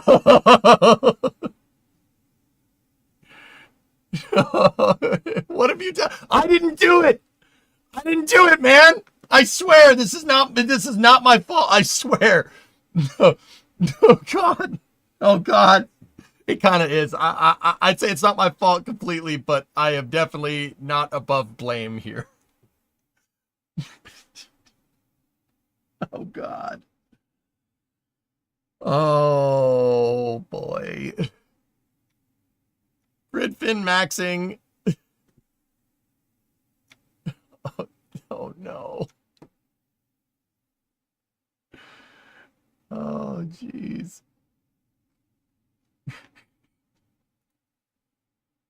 I can't. Yeah, I gotta stop. All right. Someone's been watching. I know Joe, Brandon. Joe's a good dude. Good buddy of mine. I don't talk to him, though, as much as I nearly would want to. He's from around here. He's from my neck of the woods, too, or I'm from his neck of the woods. I don't know. Pick one. We come from the same place. Joe's been in here before, Sea Kraken, but I haven't seen him talk in a long time. Skycrane IMO is funny and a great idea. Yeah, Fiero, Skycranes aren't a bad idea. The problem is, if you want to build a bigger Skycrane, you need bigger parachutes. Those bigger parachutes don't exist. So, I don't know if you're familiar with Commercial Crew, how much Starliner and Dragon 2 got hung up, hanging around with Sawyer too much, how much they got hung up with parachute testing and how many times NASA forced them to redesign the parachutes. That ended up being your bottleneck. Yeah, it's not just make a bigger parachute. That is a very complicated thing to handle. So you want to build a bigger Skycrane, you need a bigger parachute. You want to build a bigger parachute, you need a bigger rocket to move it.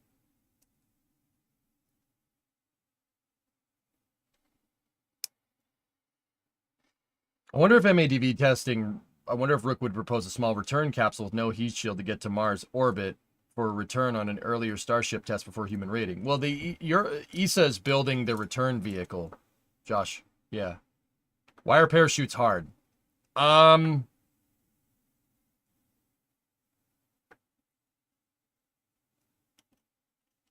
trying to think of a good way to say this. Tension is what comes to mind here. Tension. What speed are you deploying your parachute at? What's the ballistic coefficient of your parachute? Discovery. How much tension is that putting on your cables? How much strain does that put on the entire thing? How are you going to get it to deploy straight every time? It's a big deal. It's a big question. Because remember, parachutes are fired out of a parachute mortar. You're basically shooting your parachute out of a gun. That gets it to unfurl correctly. You just deploy the thing, it's just going to get tangled, and then you just crash into the ground.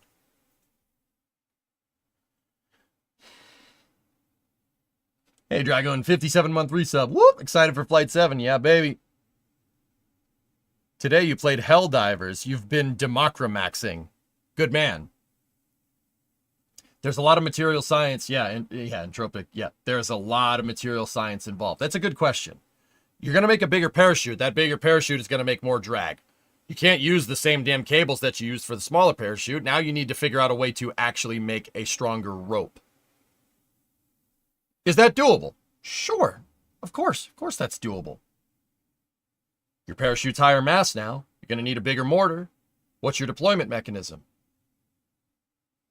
All mass increases here. So how much you're building a bigger parachute for a bigger lander, that's fine. Now you need a bigger rocket to launch it. Does that bigger rocket exist? Does it? You might even need a bigger fairing. Does the bigger fairing exist? I know what people are going to say. Well, Falcon Heavy, New Glenn. Yeah, of course. That's fine. Sure. Great. Good. So you're allocating a rocket for a vehicle that hasn't been invented yet. These parachutes, these bigger parachutes, this bigger lander, those don't exist. So what rocket is launching this thing? What if you go to design these parachutes, and you redesign these heavier parachutes? That's all fine and dandy. Good, they work. We think they work great. You test them in the upper atmosphere of Earth, which is a good analog for Mars atmosphere. If you test at 30,000 feet, sure. Now they work just fine. Great, good. Our bigger lander, the Sky Crane, works great. It works excellent. Now we need... Say you need an 8-meter fairing to launch something that big, because your heat shield needs to be a lot bigger, right? Because you're presumably moving a bigger object to the surface, right? 20% bigger Sky Crane, not going to fit in a 5-meter fairing. Sorry, that's not happening. 5-meter fairing is what your original Sky Crane was designed for.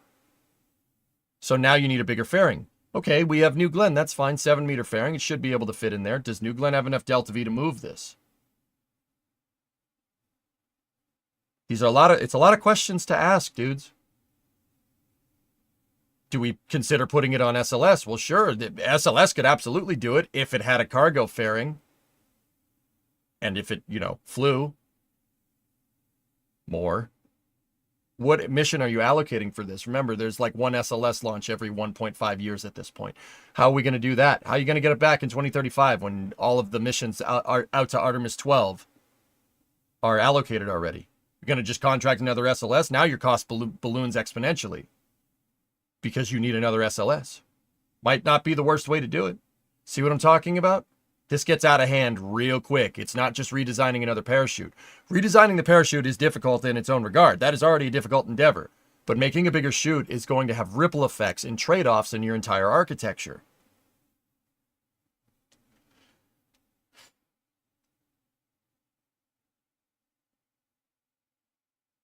Sorry, I need to hear some Zoidberg. All right, good. Hopefully you've been listening to my explanations. I'm putting a lot of time and effort into them.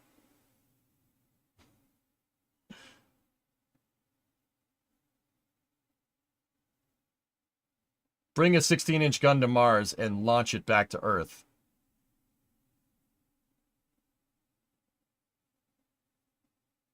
I don't hate it. 16-inch guns are heavy, though, Sea Kraken. That's the problem.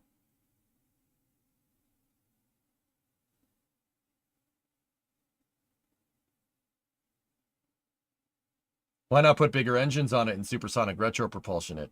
With what rocket? Voltec. What are we doing? What are we using for that? Falcon? We're not using Falcon for that.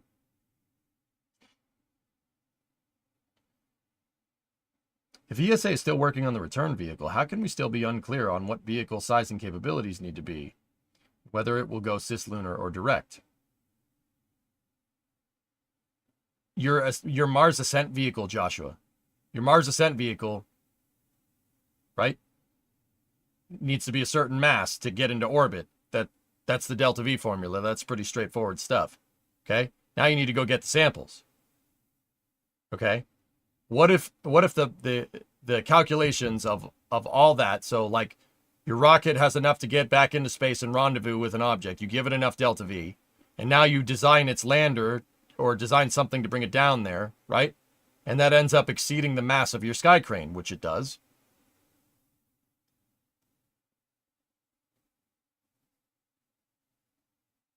Now what? Now you need a bigger lander. Now you got to redesign the lander. Now you got to redesign the parachutes for said lander. This gets out of hand real quick.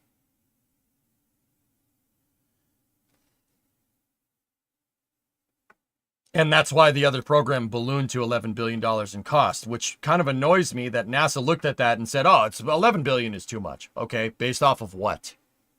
Compared to what? What is that too expensive compared to? Go ahead. I'll wait.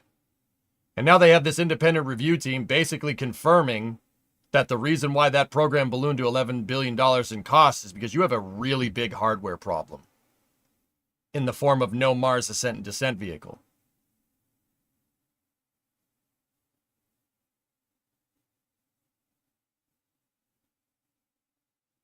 They didn't look at why the program was over budget. Technically they did by rebaselining some things. But this rebaseline is going to get them the same gives them the exact same architecture albeit with a couple of changes, right? And they're going to expect to get that sooner for less money because you changed a couple of things around that have nothing, that do not even remotely address your overarching problem. The overarching problem is that you don't have a lander big enough to move a Mars sample return down there. That's the problem.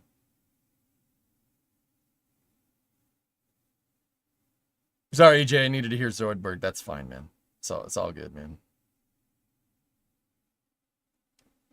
Someone is covered. Yeah, exactly, all systems. That's what I mean. And that's why I think it's hilarious that Bill went in there and said, it's up to the next administration to fund this. It's not up to the next administration to fund your terrible ideas. No, it's not. It's not. Joshua, I get that the delta V calculations don't change. I'm just trying to figure out where the ESA factors into the future of the program if lunar capture is still on the table for the presumed heat shield changes. Oh, that was a guess from me, Josh. That was the cislunar thing was a guess. I'm pretty sure the ESA thing could, the orbiting vehicle, the return vehicle could do either one. But they have to design it around something.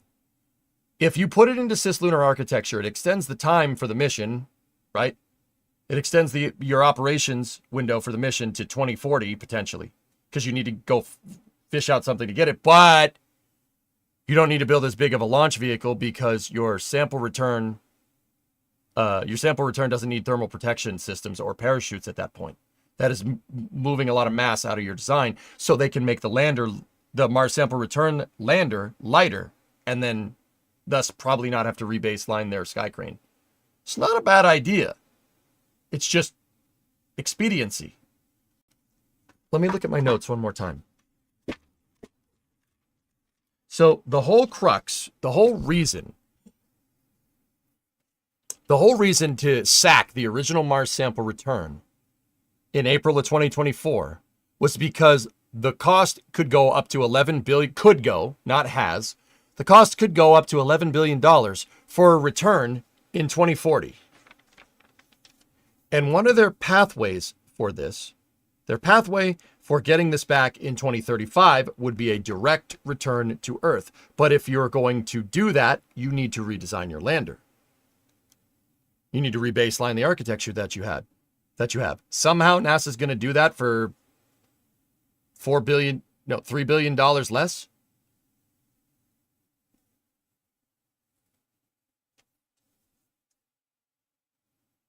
And if they go with the cislunar option, right, you could potentially cut your costs down to as low as $6.6 billion. That's what it said in the notes. And if you do that, your potential cislunar return would be 2040 anyway.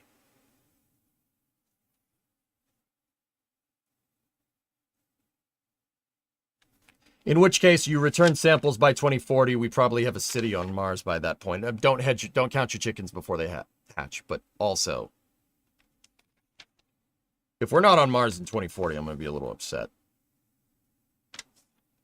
So NASA's somehow going to half their cost by 50% using the exact same architecture and get it back at the same time as the original program. Somehow. Somehow they're going to do that. Yeah, okay. I'll believe that when my crap turns purple. And smells like rainbow sherbet. Sure. Sure, yeah. No, we're going to cut costs. Yeah, of course you are. Here's your gold star.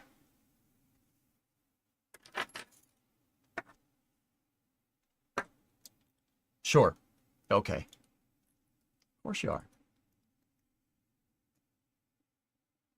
OSIRIS-REx's sample bay and heat shield capsule was 42 kilograms. It's not that much. Yeah, Sea Kraken, but a 42 kilogram payload, all right, compared to like a 20 kilogram payload for a Mars ascent vehicle is a big difference. That is a big difference in vehicle size. Doubling your payload mass or having your payload mass will give you not half of a launch vehicle, right? Because the delta V formula is inherently logarithmic, right? It's not linear. It's not a linear correlation in delta V. Double the payload mass doesn't equal double the delta V, right? Because you're using a logarithmic function. Am I wrong?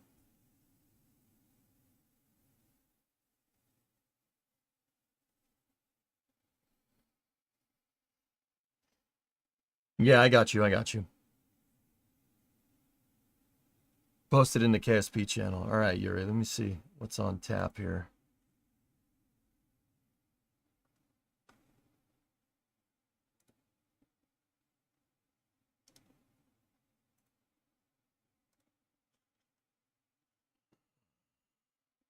Hang on a second. We did Space News early, which means we're probably going to do trains in a little bit.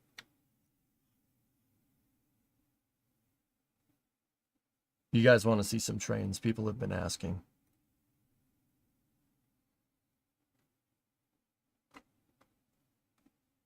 And apparently I need to teach some of y'all how to train correctly.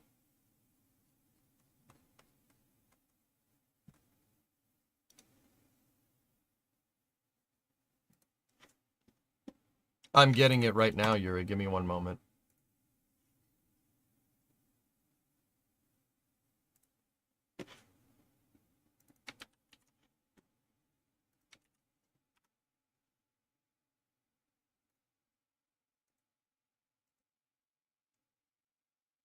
Soup is almost dying done.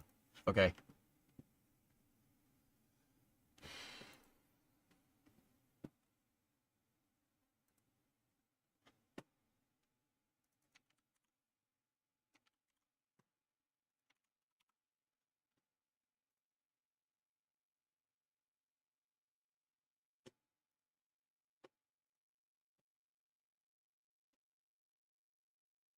So what is the budget if not 10 billion? Bill said the minimum required to get this done is $300 million a year for the next 10 years. Well, he didn't say next 10 years, but he said return in 2035. So I'm going to assume because it's 2025, and he says return in 2035, your baseline 300 million is probably for the next 10 years. And he said it needs to be flat funded, which is an idiotic thing to do for your space program.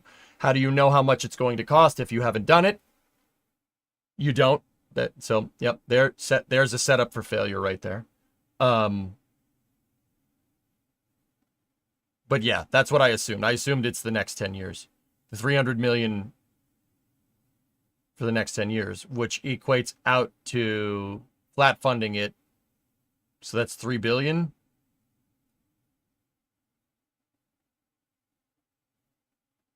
That's not good, but he said his cost projections are 6.6 to 7.7 billion.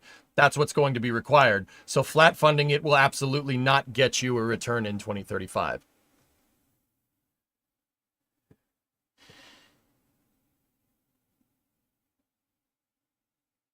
Sorry if I'm in the past. Yeah, don't worry about it, Yuri. It's all good, man.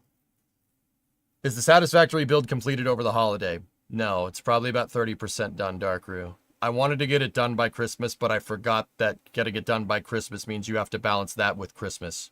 and holidays and hustle and bustle. My bad. We'll get it done. I'm going to play Satisfactory tomorrow. Let me just make sure there's no weird rocket launches at weird times tomorrow. Oh, there is. Yeah. There's a Starlink at 10:30 in the morning, or 10:27 a.m. Eastern. That's an hour or 2.5 hours before my start time. Or no, 1.5 hours before my regular start time. I'll be here at 10 tomorrow. We'll do the rocket launch and then we'll play Satisfactory. Are you still going to head down to Texas? If SpaceX give me a concrete launch date, I'll start planning my itinerary. Until then, I don't have any plans just yet. I want to, though, yeah. To be fair, it was a good effort to get it done. I want to finish it. We're too far in. We can't not finish it, dudes. That's just, I can't. We've committed. Okay, what is this?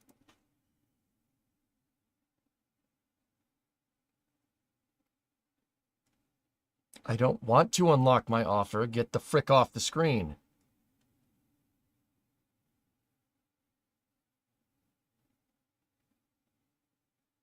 This is an article from Bloomberg. The former staffers of the independent video game publisher Annapurna Interactive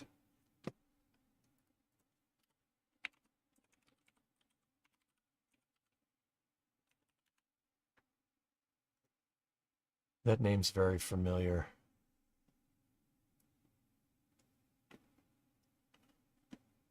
Outer Wilds. Cool.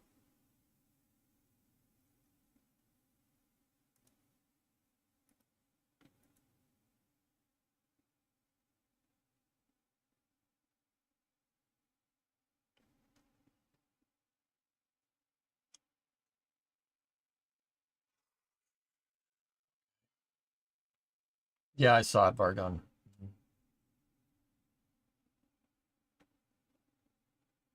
The former staffers of the independent video game publisher Annapurna Interactive, who resigned abruptly last summer following an acrimonious power struggle, will be taking over the portfolio of a past rival, which will be laying off some of its employees.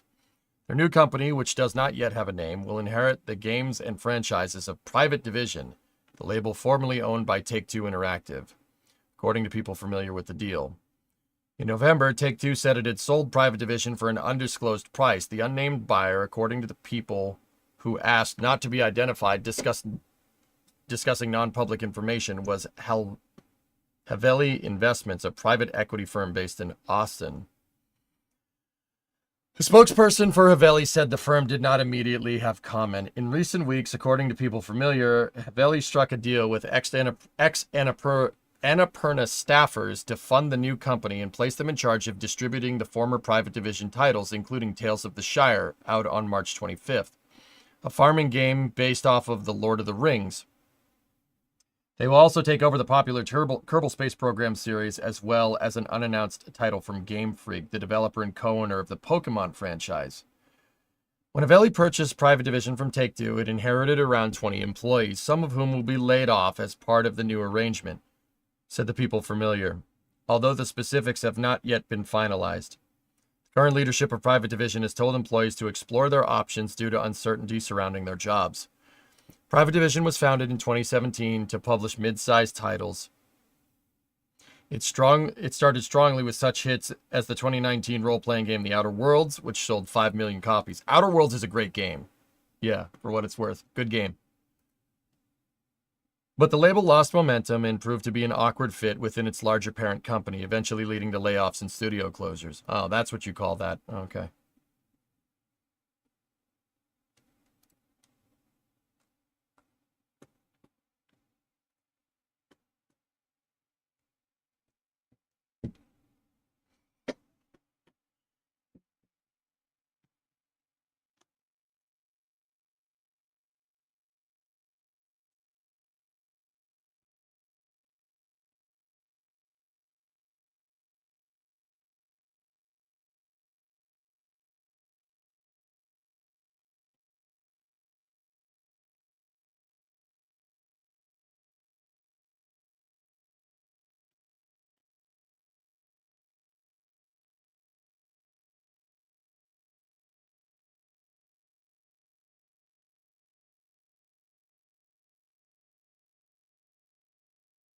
Wanted to know about that walkout thing. I remember that happening. I just don't remember what was the reason.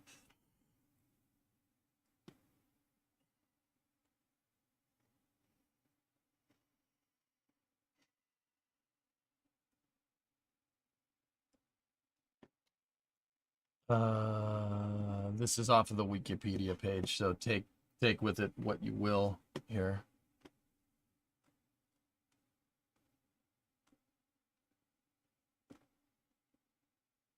American video game publisher, Animated Pictures. Outer Wilds is a good game. I have never played it on stream, but it's a good game. The company was founded as a division of Annapurna Pictures in 2016. There was their attempt to expand into the video games industry. Okay, cool, great, good. The company's early staff was composed of existing Annapurna executives, producer Neil Hemrajani, technology head James Massey, along with several video game veterans, including Nathan Gray, Deborah Mars, Hector Sanchez, and Jeff Legapsy, who have worked in Sony Interactive Entertainment, Santa Monica, and Warner Brothers.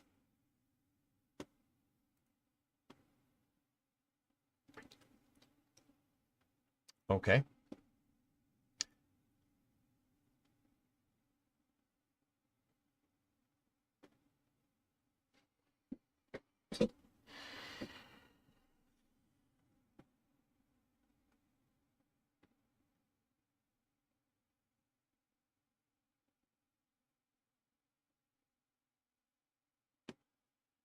In all three cases, employees reportedly reached out to Annapurna Interactive addressing concerns regarding an abusive and toxic work environment being created by the studio founders. In hopes of getting Annapurna Interactive to mediate, employees stated that the publisher was siding mostly with the founders in question. According to one former studio employee, representatives of Annapurna Interactive have been quoted responding that without strong personalities, games don't get made.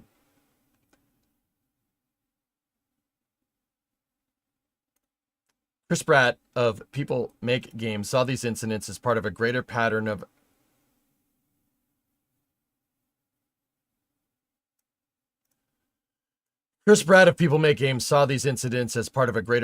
auteur culture that can be found across the film and gaming industry. Yeah, I needed to make sure.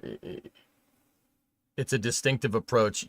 Usually a film director's filmmaking control is so unbounded and personal that the director is likened to the author of the film, thus manifesting the director's unique style or thematic focus.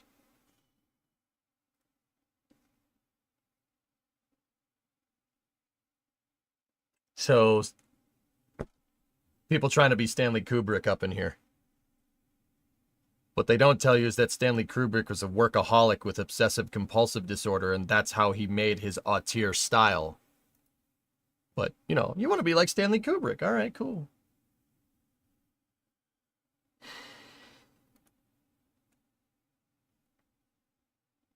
In 2022, Annapurna announced the formation of an internal game development studio headed by Chelsea Hash. Its first game, Blade Runner 2033 Labyrinth, was announced in 2033.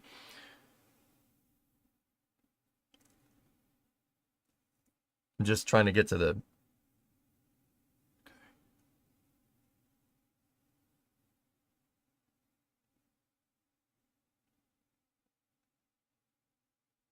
Annapurna Interactive made its first acquisitions in South African studio 24-Bit Games, a studio which had provided support for other indie games such as Gone Home, Neon White, and Cocoon.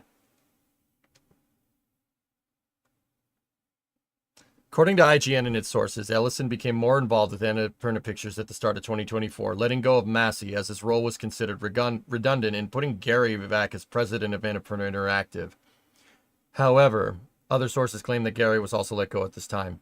The events led to some of the Annapurna Interactive staff to quit, and Ellison sought to understand what the issues were.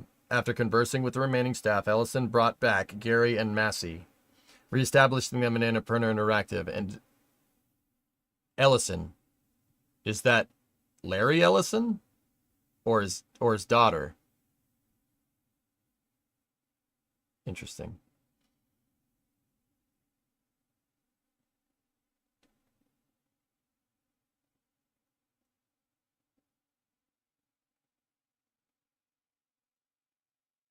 Yeah, Magellan for sure. Absolutely. Hang on.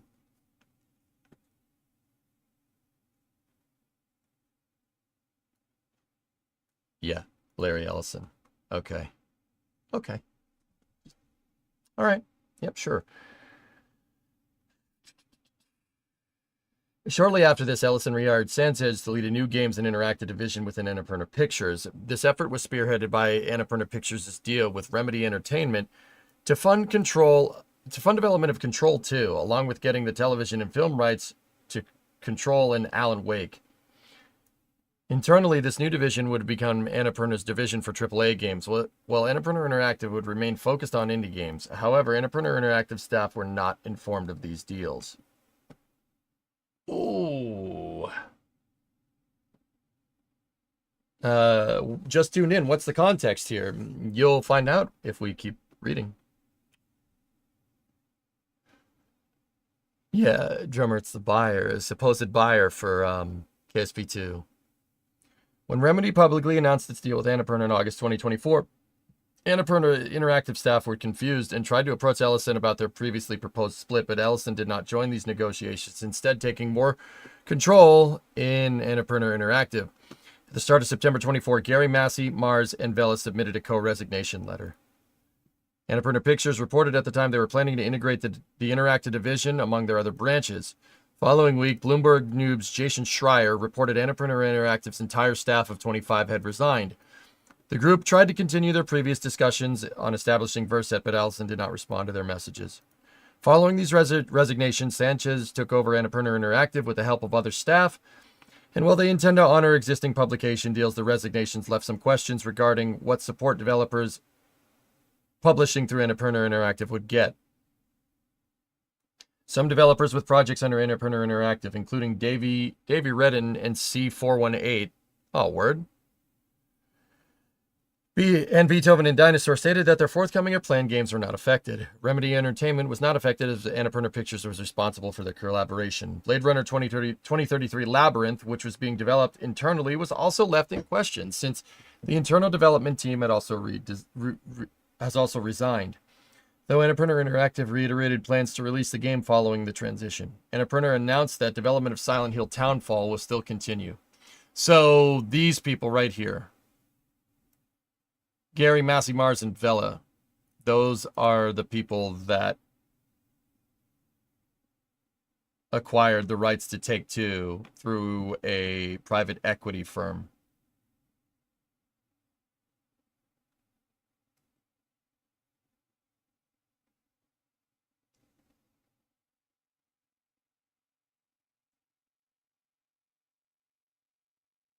Yeah, the division's buyer was Haveli Investments.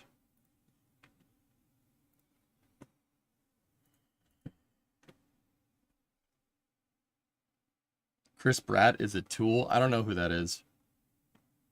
To be honest, Raiden, I have no idea who that is. I don't really care.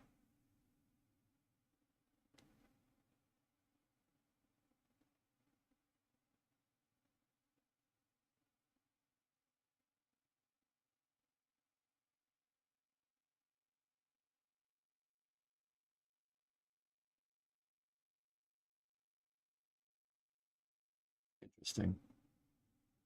So there's a chance KSP2 will be redeveloped. It's possible.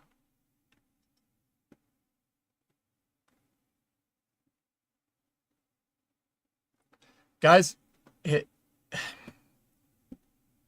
okay, I got to look at both sides of this. It seems like there was a very, very big disconnect at Annapurna between the people that actually wanted to make the games and the people that were funding these games getting made. So like the higher ups in the company and the developers weren't very much seeing eye to eye here. Now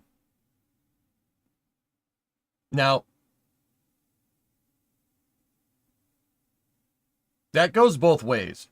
My gut is to say that, you know, the upper management, this is a gut feeling. I don't know. This is entirely speculation on my part. I'm just entertaining hypotheticals here to try and figure out what's going on.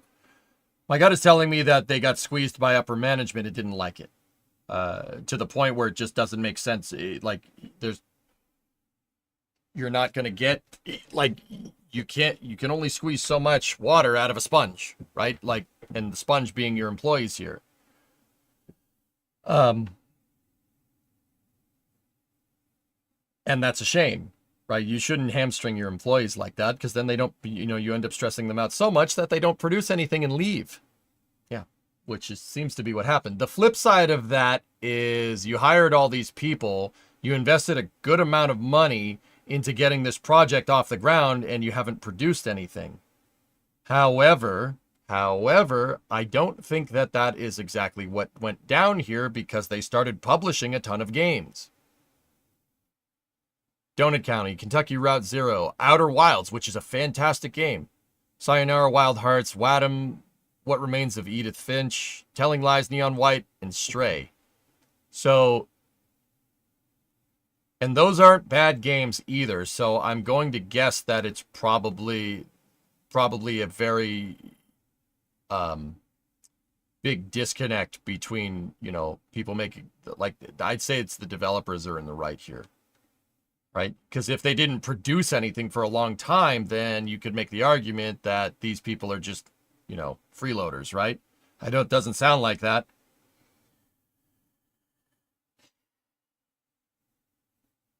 You're a towel! Don't forget to bring a towel.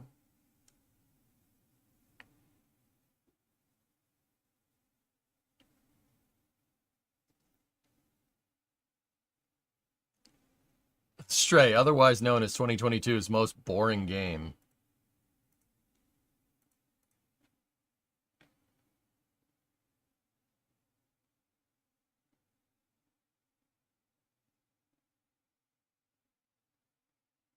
But see, then again, these people aren't developers. They seem to be publishers. They're in charge of distribution of private division titles. So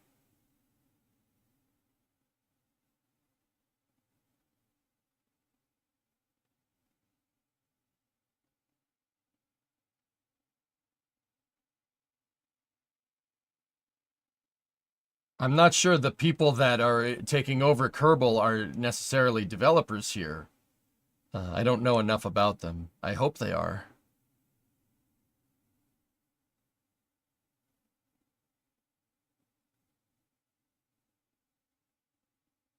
Oh boy, I sure do love walking around as a cat for 5 hours. Game of the year right there.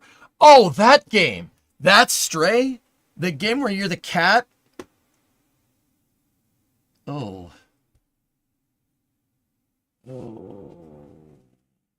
No, Leoshin, I haven't.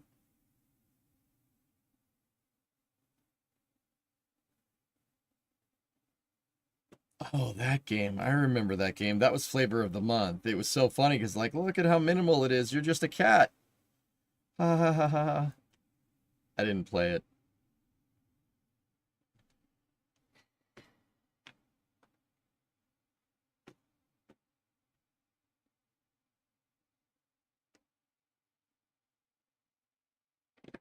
So I don't know. I can't really speak enough to whether this bodes well or bad for Kerbal IP, Stray's actually nice if you like world building and environment. Not for everybody, but the people who like it, for the people who like it, there weren't really other options. Yeah, sure. Sure, I mean, obviously it did good. It got a lot of hype, man. Like, I don't know. I remember the game. I don't know anything about it, so I can't really say, Kid in Space Agency is there to replace the hole in our hearts. I hope so, man. I really hope so.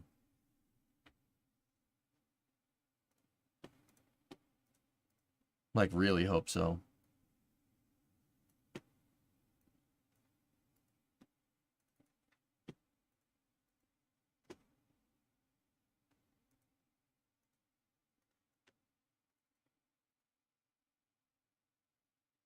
The fact that KSA will have a custom engine is already a good thing. Yeah, Luiso, and they've this custom engine utilizes double and not float for their calculations, which is pretty rad.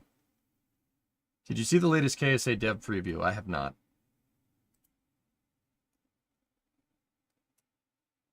What KSP alternatives are good right now? Juno New Origins is good, decent enough if you want to scratch the itch. Is there a KSP, what KSP2 alternatives are there? KSP1 with mods is what I would recommend. Juno just doesn't do it for me. It's a good game. Just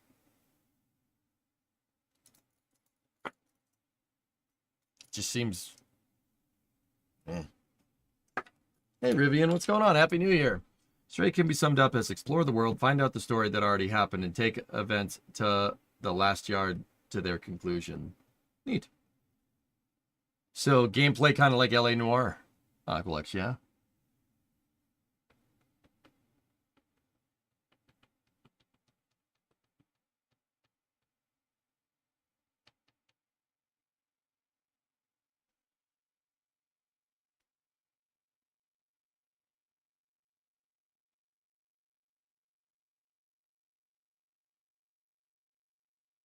They removed the login. Yeah, because Private Division doesn't exist anymore.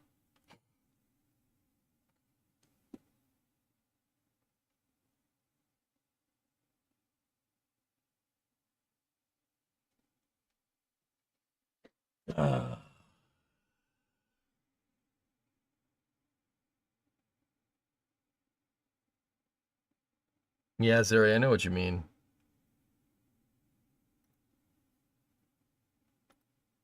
Ah, look at this. People are... John Krause is already...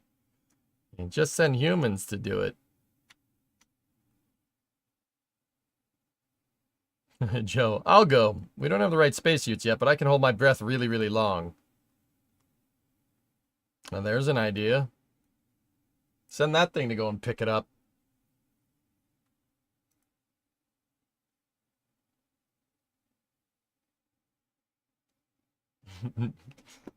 No breathe maxing.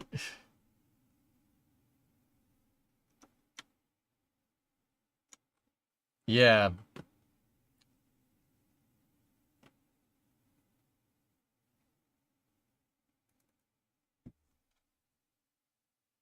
Optimaxing. Oxygen maxing. Oxymax. Wait, no, that sounds bad.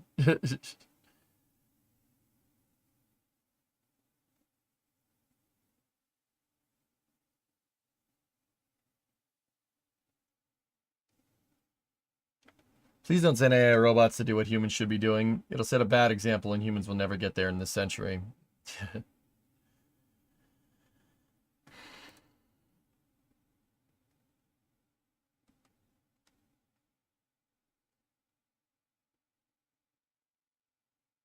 Oxymax sounds like a 2000s cleaning product.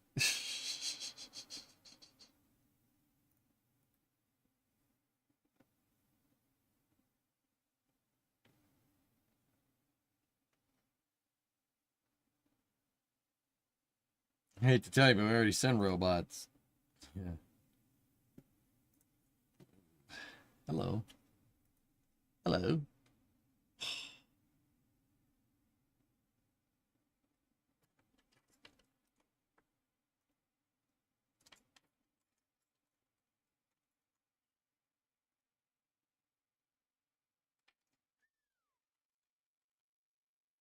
Beast. All right, dudes. Well, I think I've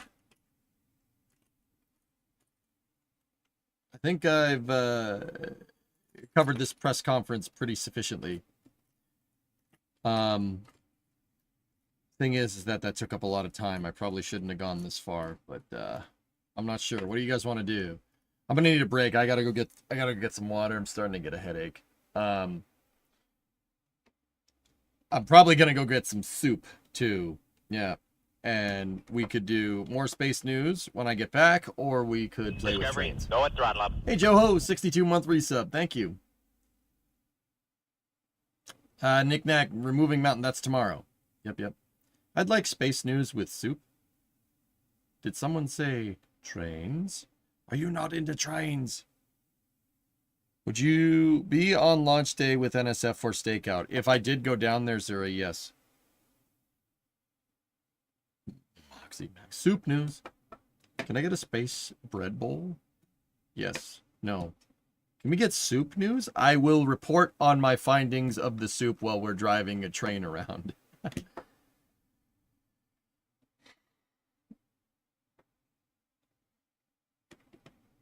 Ship 33's payload is being integrated on Starbase Live. Oh, I know. I have it up there.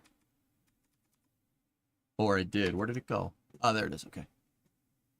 Yeah, they're putting dud Starlink chassis into it, which is pretty rad.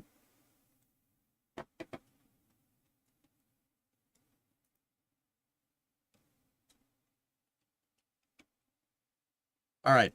Guys, let's see. It's 4:15. Yeah, the schedule got all screwed up today because of this press conference. I should have taken that into account. EJ's Train and Soup review. So yeah, for the rest of the night when I get back, we're gonna play some derail. We'll play with trains. Yeah, I think I've covered space news pretty sufficiently here. So